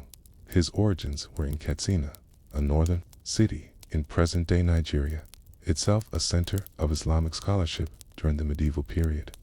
Sometime in the late 1400s or early 1500s, nobody agrees exactly, he traveled northward, following the caravan routes that curved like veins across the Sahel. His name suggests Fulani ancestry, a people known for their migrations, their cattle, and their oral traditions. But Al-Fulani chose paper. More precisely, he chose ink-canned stars. What set Al-Fulani apart wasn't just his learning, but what he decided to study: astronomy.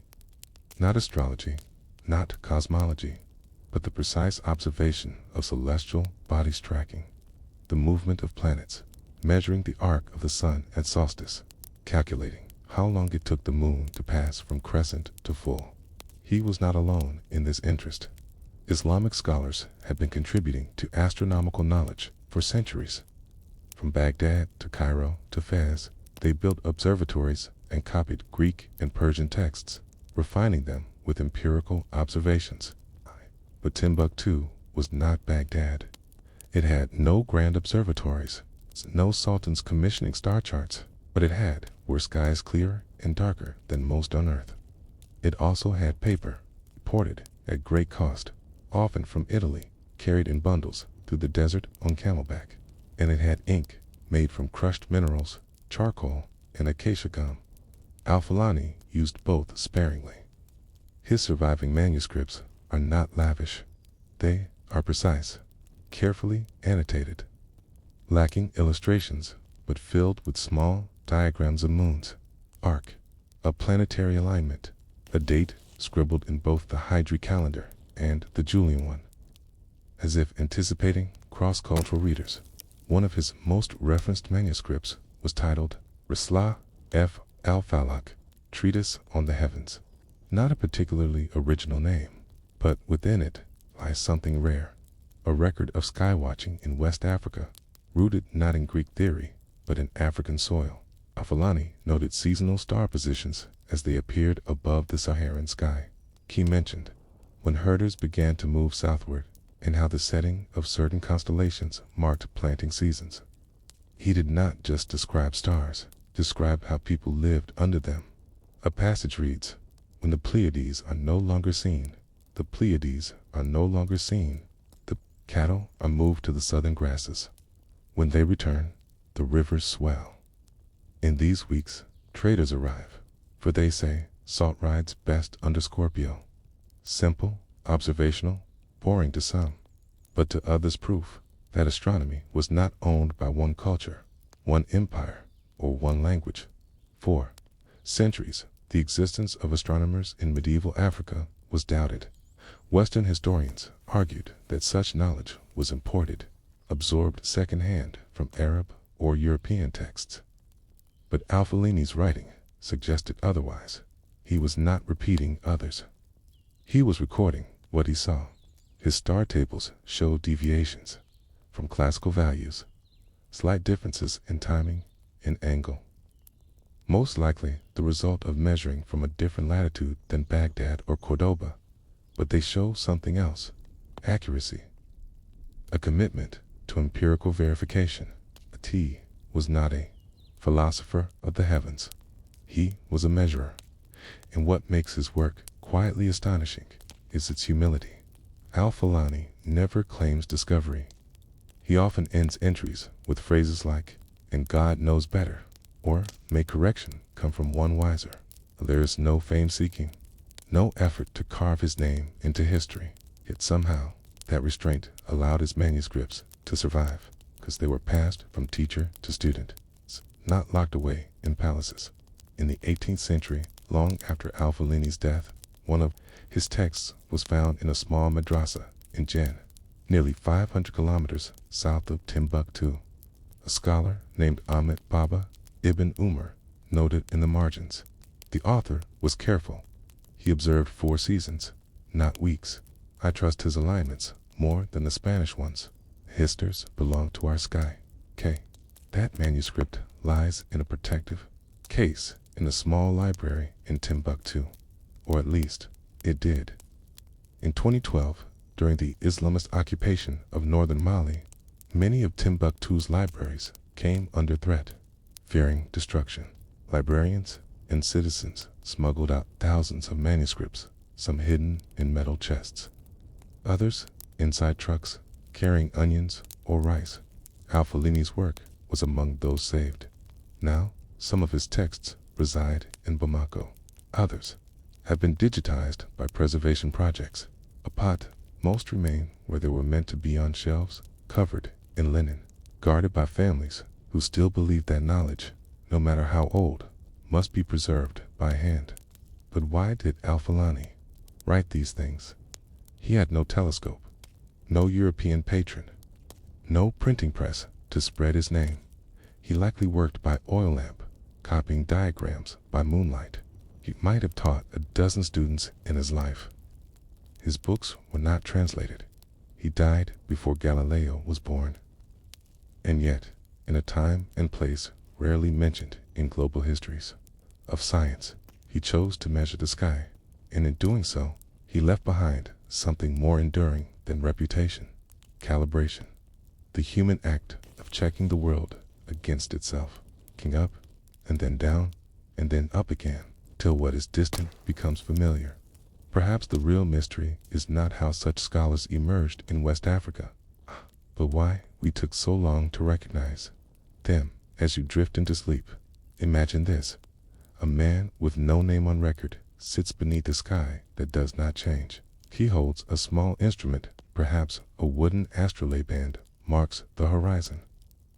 The stars move as they always do, quietly, slowly, beautifully, and he, in the stillness of the desert, writes it all down, all down. The door to the library in Timbuktu was not heavy. It was made of tamarind wood, carved long ago and worn smooth by generations of fingertips. It opened with a gentle creak, revealing a space that never aimed to impress, mall, shaded, lined, with shelves that leaned slightly under the weight of centuries. Here, in this quiet room, with light filtered through fabric hung in the high windows, the manuscripts of Al-Fulani al-Qasina once sat undisturbed, not on display, not catalogued in the way a European archive might demand, but stacked carefully, wrapped in linen, often next to religious texts, trade ledgers, and records of rainfall. The knowledge in Timbuktu was not sorted by discipline. It was sorted by use, and that is perhaps what makes the survival of Al-Fulani's work so strange and so telling. His astronomical writings were not seen as exotic science or distant theory. They were local record stools for when to plant millet, for when to expect the Harmattan winds, for when to begin fasting, for when to set out on long journeys with salt, cloth, or ideas. And so, in the libraries of Timbuktu, astronomy lived beside herbalism, poetry, and jurisprudence, what we now call the Ahmed Baba Institute. One of the most important manuscript libraries in Mali was once a series of private collections. Families, lineages, and local imams kept shelves of books, not to hoard them, but to lend them, copy them, teach from them. Knowledge was not something you possessed in Timbuktu. It was something you were responsible for in the early 20th century. French colonial officials began to hear rumors of these manuscript collections. At first, they thought them fanciful legends about books in the desert. But when they arrived, often with the intent to remove or relocate them, they found resistance. Not through violence or protest, but through concealment. Manuscripts were hidden in walls, buried under earthen floors, or sent south with traders. The desert, as it turns out, was better at preserving paper than many European libraries were at preserving stone. And so, Fulani's, Rees, Sla, F. Al-Falik, and his smaller treatises, including one on lunar eclipses and another on planetary alignments, continued to rest quietly, copied by hand, read aloud to students. It's passed down as part of a living tradition, but the man himself remained elusive. There are no portraits, no confirmed tomb, no known descendants. His name appears occasionally in the work of others. A marginal note here, a footnote there. One student, known only as Yahya ibn Suleiman, wrote that Al-Fulani taught him to know the hours not by the clocks of the Turks, but by the shadows of goats and the winds of the dry season. Whether that was literal or poetic, we do not know. What we do know is this: in the mid-16th century, Timbuktu was not isolated. It was connected to Cairo, to Mecca, to Venice. Caravans arrived from the north, carrying books alongside brassware and wool. Scholars from the south brought oral traditions, proverbs, and philosophical debates, and men like Al-Fulani stood in the middle, translating stars into stories, stories into measurements. He was not trying to prove anything. He did not write to win favor from kings, but his work reveals something else entirely, a different way of thinking about time. Unlike European astronomical charts, which often aim to fix the heavens in geometric certainty, Al-Fulani's writings reflect change. He marked when stars arrived early, when the rains came late. He corrected his earlier observations in the margins, sometimes with apologies. He treated the sky not as a fixed dome, but as a partner in dialogue, and in this, he was not alone. Many West African scholars held a layered view of time where the spiritual, agricultural, and astronomical overlapped. Days were not simply counted. They were lived through rituals, alignments, silences, and migrations. When Al-Fulani calculated the eclipse of 1504, he did not just note the hour. He wrote, "The chickens returned to roost. The traders halted. Even the camels did not chew."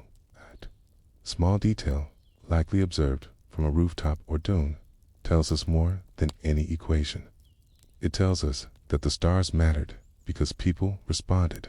The sky was a clock, but also a mood, a signal, a message from the world itself. In his annotations, Al-Fulani frequently compared Arabic terms for stars with local ones. He noted that a certain constellation, what we might call Orion, was known by herders as the three stones of the cook fire. Another cluster, perhaps the Pleiades, was called the tears of the dry season. He respected the traditions of the Greeks and Persians, but made space for the names whispered by herders and farmers.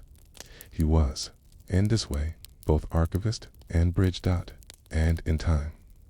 Others followed him. The scholars of Timbuktu, inspired by his observational approach, began incorporating astronomy into their legal texts. Moon sightings mattered for religious observance. Star positions affected navigation. Rainfall patterns, correlated with celestial events, informed market rhythms. In one legal scroll from the late 1600s, a Qadi judge rules on a dispute over land rights during a drought. He references the year of the late stars, suggesting that Al-Fulani's notations had become shorthand for environmental patterns. The manuscripts did not merely survive, they shaped governance, law, king, and daily life.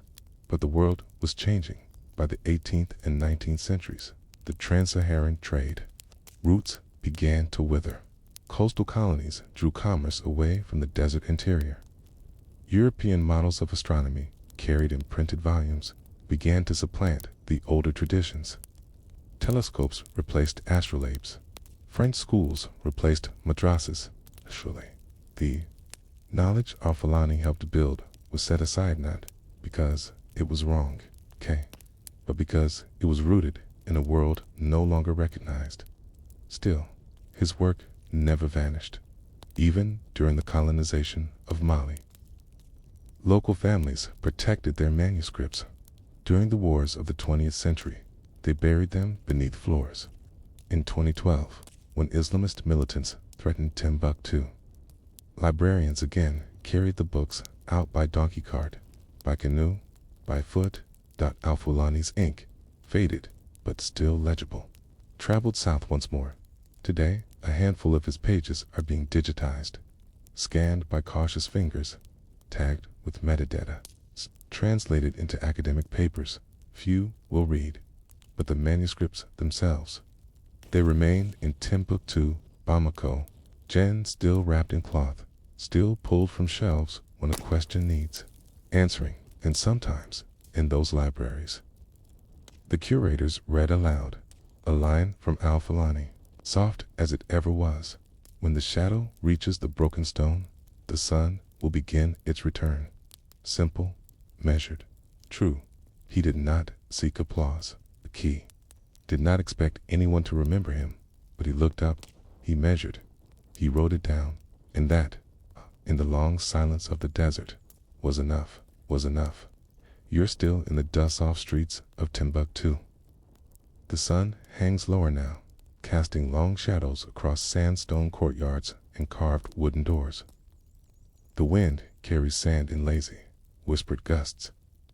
It rustles through narrow alleys, over rooftops, made of mud and straw, and into quiet rooms where pages lie asleep beneath linen wrappings. In one of these rooms, sun remarkable to an untrained eyes, sits a bundle of papers tied together with a faded strip of leather. They are not displayed.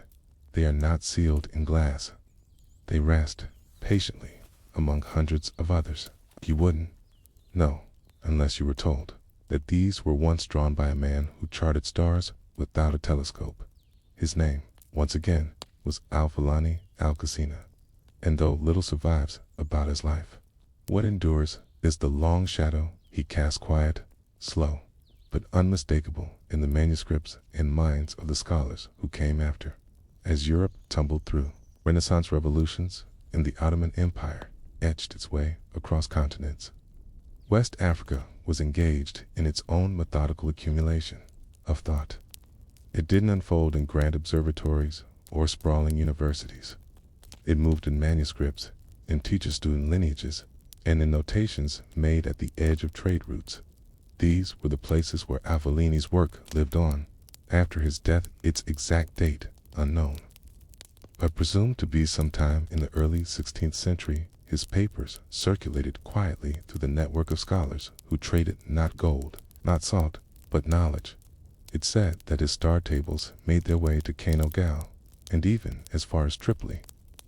In these cities, scholars pored over his predictions, copying them into their own commentaries, adding notes in different hands, in different dialects.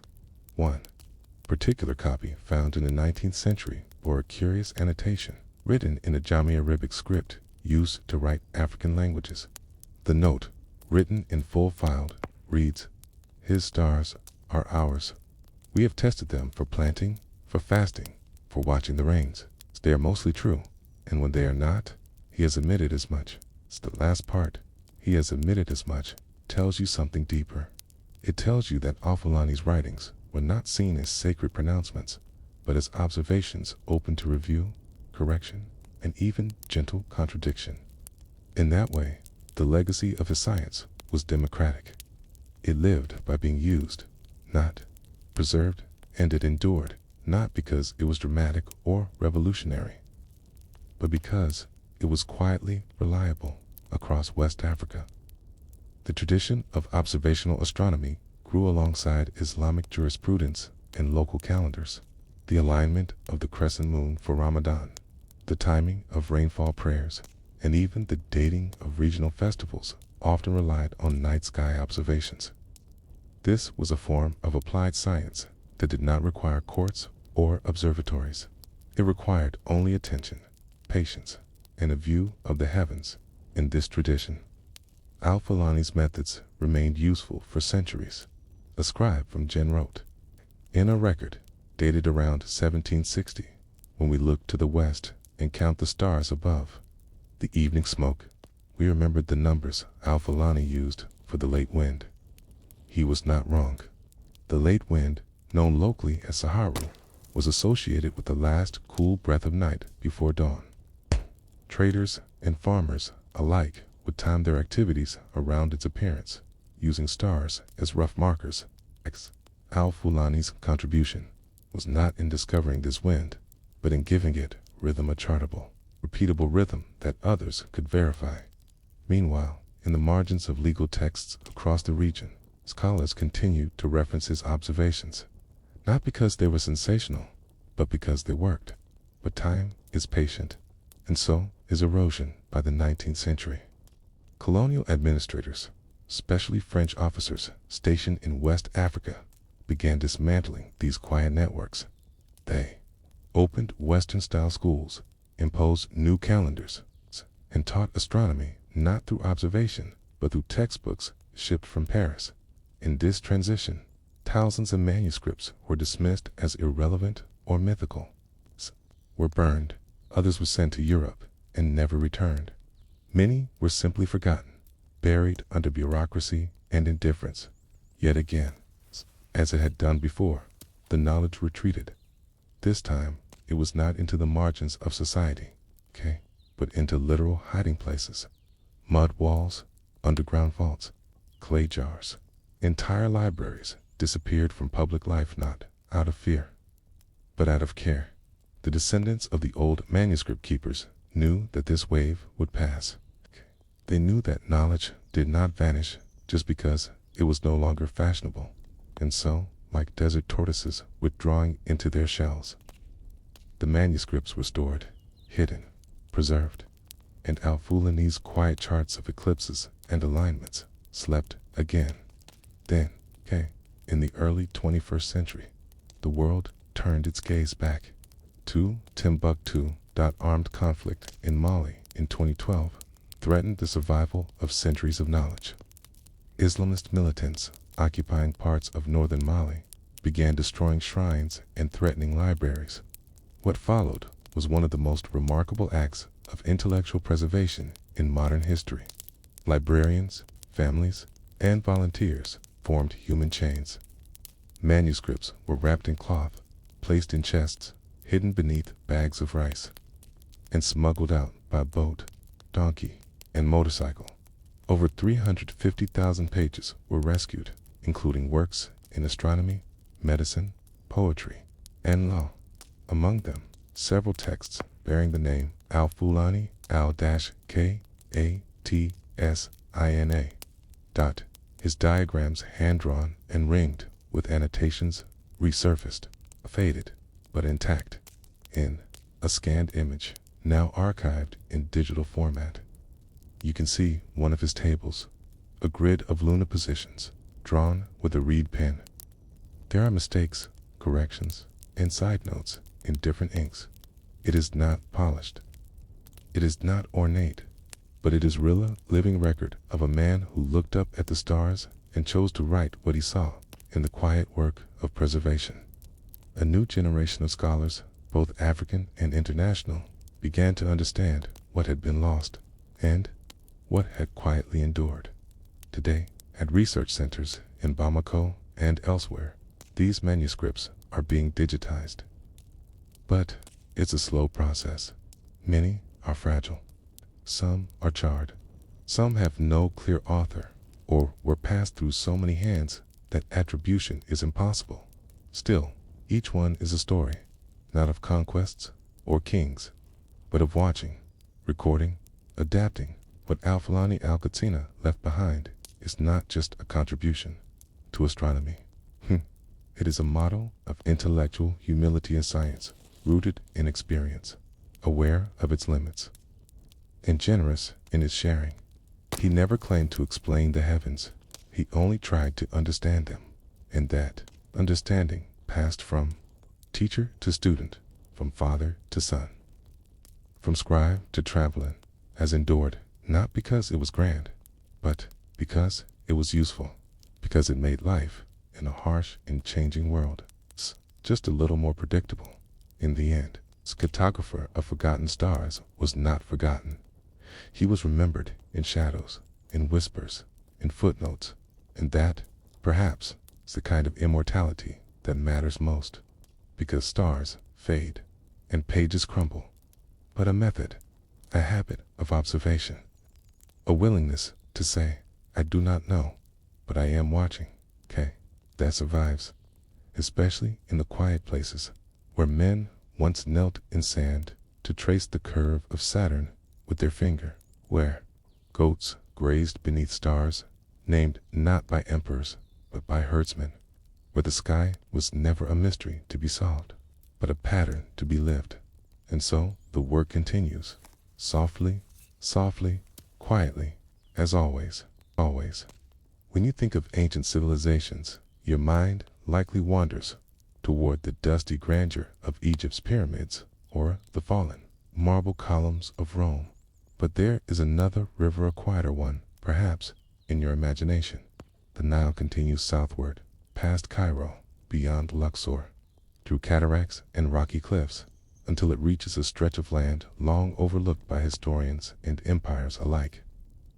That land was called Nubia, and for centuries it thrived. The kingdom that rose from this southern realm, known to us today as the Kingdom of Kush, was among the oldest continuous civilizations on the African continent. It was not a footnote to Egypt's glory, but a parallel and often rival power. It had its own language, its own script, and its own gods.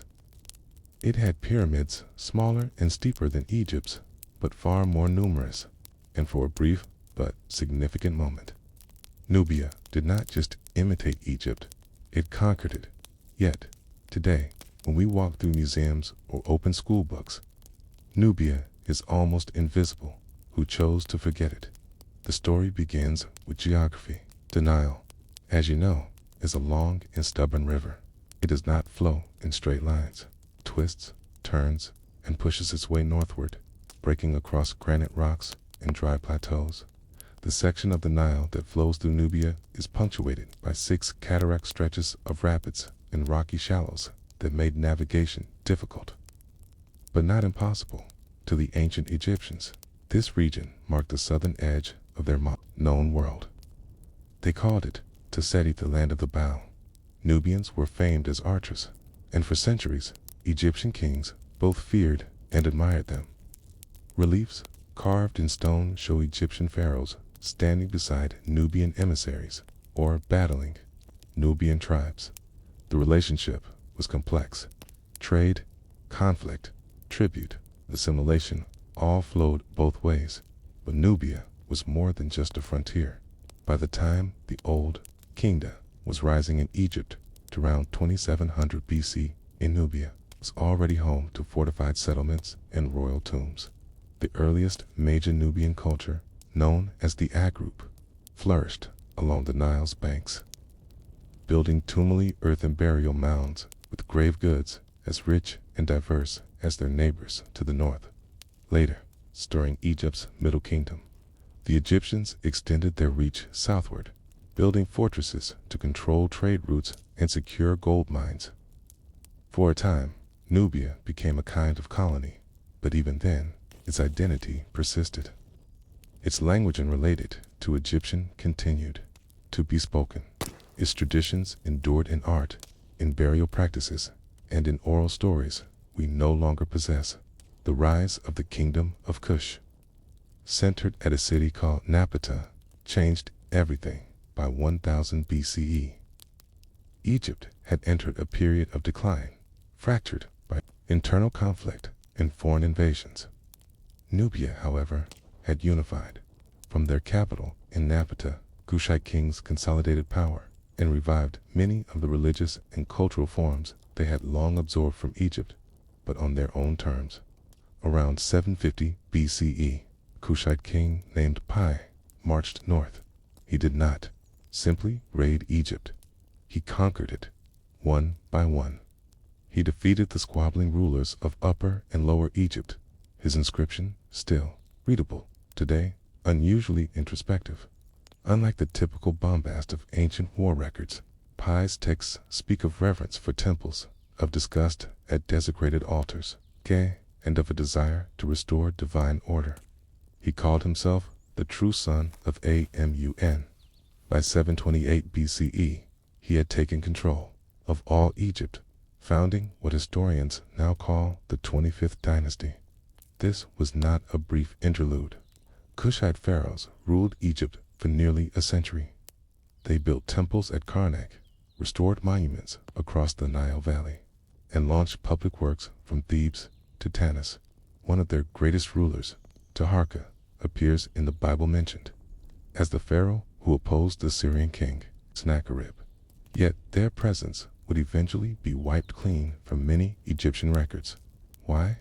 Some scholars argue that the Kushite dynasty was inconvenient to later rulers, especially the Said dynasty, which arose in Egypt after the Assyrians drove the Kushites south again to these new Egyptian kings, emphasizing continuity with native traditions meant distancing themselves from the foreign rule of the Nubians even, though these Kushite kings had embraced Egyptian culture, language, and religion more thoroughly than some native dynasties. The erasure began slowly. Temple reliefs that once bore the names of Kushite pharaohs were chiseled out. Statues were defaced. Even their pyramids far to the south, in places like Nuri and El Kuru, were left to the wind. This historical silence continued into modern times, when European explorers and archaeologists arrived in Egypt in the 18th and 19th centuries. They carried with them the biases of their era.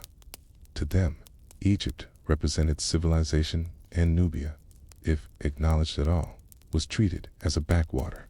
Many early archaeologists saw Nubian pyramids and temples, but assumed they were poor imitations built by people who had once learned from the Egyptians and then forgotten how.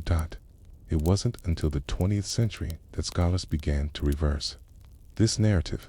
Excavations in Sudan revealed the scale of Nubia's ancient cities. Meru, once dismissed as a minor outpost, turned out to be a capital filled with pyramids, iron furnaces, and elaborate palaces. Like Egypt, where stone was the medium of permanence, Nubians often built in brick and decorated their structures with painted plaster, much of which did not survive the centuries. Still, the traces endure. Inscriptions in the Meroitic scripts, still not fully deciphered, suggest a kingdom with its own literary and religious traditions, distinct from Egypt. In the volume of pyramids, over 200 at Meru alone speaks to a royal culture that was both rich and deeply rooted. So who ordered the erasure of Africa's oldest kingdom? The answer is not one name or regime, but many forces. It was the slow silencing by rival kings who wanted their story to stand alone. It was the indifference of colonizers who came seeking Rome and Greece and dismissed Africa's interior. It was the erosion of history by wind, by time, and by the fragile nature of memory itself. But perhaps the most powerful tool of erasure was neglect. For centuries, no one bothered to ask what had once stood along the southern Nile. No one asked, but the land remembered. The pyramids of Nubia are steeper than those of Giza. Their tips once bore golden capstones, long since stolen or lost. They rest now in silence, their entrances blocked by sand, their inscriptions faded. Beneath them lie tombs, vaulted chambers, where kings and queens were laid to rest. These tombs are painted with stars, with prayers to gods, with names that even today we struggle to pronounce. You can still visit them. They are not crowded. There are no lines, no gift shops, no international landmarks, but they are real. They are waiting for someone to remember. So what else have we forgotten about the kingdom of Kush? What lies beneath the dust, behind the script we cannot yet read, beyond the reliefs defaced so long ago? And why, after all this time, are we only just beginning to listen? If you were to drift now slowly, calmly down the Nile into modern Sudan, you would find a different sort of silence awaiting you. It is not the quiet of desolation, nor the silence of abandonment. It is the stillness of stories left unspoken.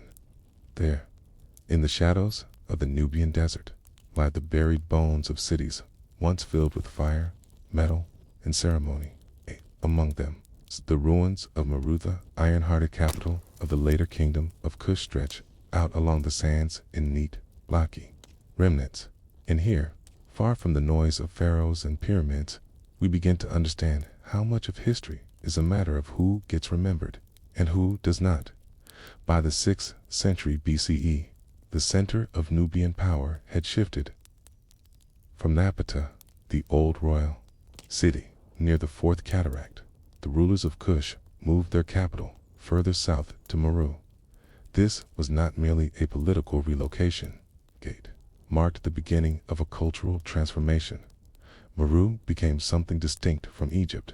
It borrowed, yes, but it reimagined everything. Egyptian gods were still revered, but new gods appeared too, their names unfamiliar even to modern scholars. Temples remained important, but their layouts changed. Hieroglyphs gave way to the Meroitic script, one of the world's oldest alphasyllabaries, still largely undeciphered. Statues became more rounded, with subtle features that mirrored the local people. Hairstyles, dress, and ritual all evolved. It was still Kush, but it was a Kush in full bloom, no longer in Egypt's shadow. And at the heart of it all stood the queens. Perhaps the most curious and underappreciated fact about Meru is that, during its golden age, some of its most powerful rulers were women bearing the title Candake or Candace, which the Greeks would later record with a blend of awe and confusion. The title Candake referred not to a personal name, but to a royal office. She could be a queen mother, a regent, or a sovereign in her own right. One such Queen Meniranes would become legendary for her defiance of Rome. The story begins around 25 BCE, Rome having recently annexed Egypt after the death of Cleopatra. began eyeing the lands to the south. Burr Augustus dispatched the prefect of Egypt, Gaius Petronius, to establish a Roman presence deep into Nubia. In response, Menarinas rallied her warriors. She was blind in one eye, according to Roman accounts, and yet she rode at the head of her army, wielding a sword and command in equal measure. The Cushites attacked Roman outposts, even capturing the city of Syene, modern Aswan, Tay, and allegedly carried off a bronze statue of Augustus. When Petronius counterattacked and pushed deep into Meroitic territory, Amenarinas negotiated a peace on her terms. Rome agreed to withdraw. Tribute was cancelled. Amaru continued on. Imagine that. A kingdom ruled by a queen who not only held her own against Rome, but forced it to retreat. And yet, you likely never heard her name until now. Why? 'Cause when empires write their histories, they tend to downplay the losses and erase the opponents who refused to kneel. The memory of Amenarinas survived only through scattered Roman texts and inscriptions found in Meroe, often worn down by centuries of sun and wind. But she was not the only one. For nearly 500 years, queens of Kush reigned from the palaces of Meru. Some ruled with kings, others held the throne alone. Their tombs, like those of their male counterparts, were marked by pyramids. Many of these tombs have been plundered, but their murals still tell stories. Women standing taller than priests, offering gifts to gods, directing ceremonies, commanding respect. Meru was also a city of industry. While Egypt left behind temples in stone, Meru left behind slag, the black, brittle remains of iron smelting. Huge mounds of iron slag surround the ancient city even today. Unlike Egypt, which relied more heavily on bronze and imported materials, Meru was an iron-based economy. Its people were blacksmiths, artisans, farmers, and merchants. They traded deep into Africa and northward into the Mediterranean. They exported ivory, gold, and exotic animals, and they imported fine goods, incense, and ideas. They did not consider themselves sub-Egyptian. They were something else entirely, and yet their memory was neglected. When 19th century European explorers passed through Sudan, they saw the remains of Meroe's pyramids, steeper, narrower, and far more numerous than those at Giza, but they dismissed them as crude copies. Some looted the sites, others ignored them entirely. The French consul, Frederick Calliot, who visited in 1821, tried to describe what he saw, but his reports were largely forgotten. British archaeologist George Reisner would later excavate sites in Nubia and Sudan, but even he interpreted them primarily through an Egyptian lens, minimizing their uniqueness. No great epic poem celebrates Meru, no Hollywood films, no global myths. Its pyramids, more than 200 of them, sat in silence, sand slowly rising at their foundations. In many, tomb shafts plunged 30 feet below, leading two chambers painted in bright blues, reds, and yellows, now faded to powder. Names in Meroitic script are carved above niches. Offerings once lay on altars, now bare, and the world, for the most part, moved on. How does a city disappear from memory? Not through catastrophe, not through conquest, but through quiet neglect.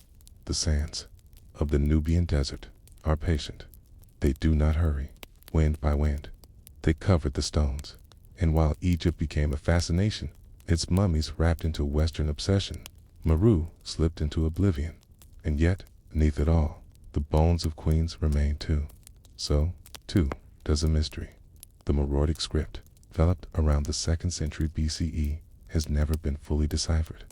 We know the alphabet, we can read the symbols, but we don't understand the language itself.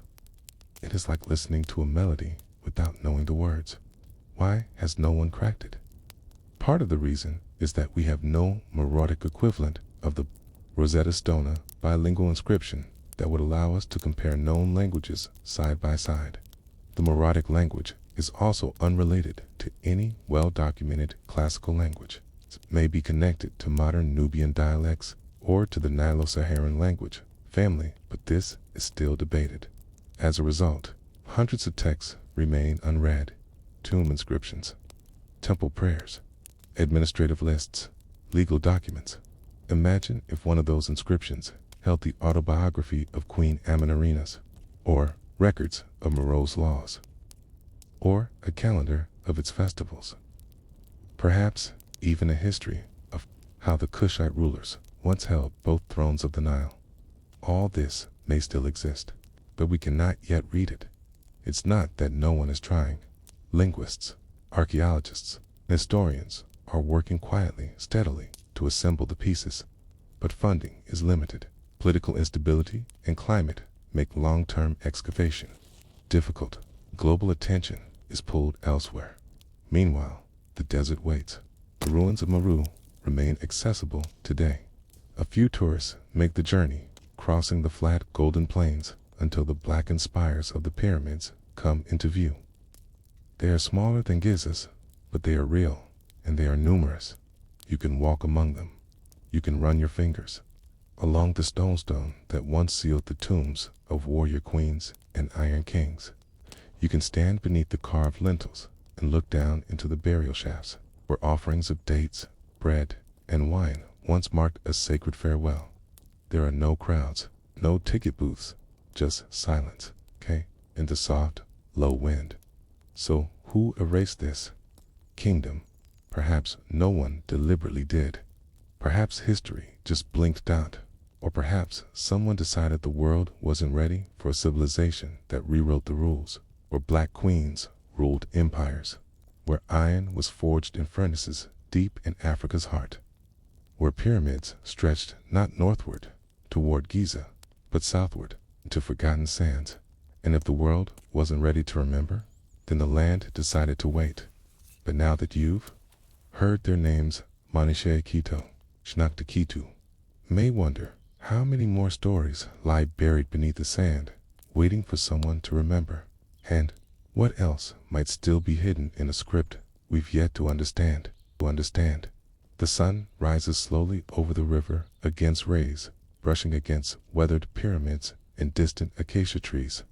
Somewhere beyond that low morning light lies the end of a kingdom, but not the end of a people. The kingdom of Kush, whose capitals had shifted from Kerma to Napata to Meru, would endure longer than most of its contemporaries.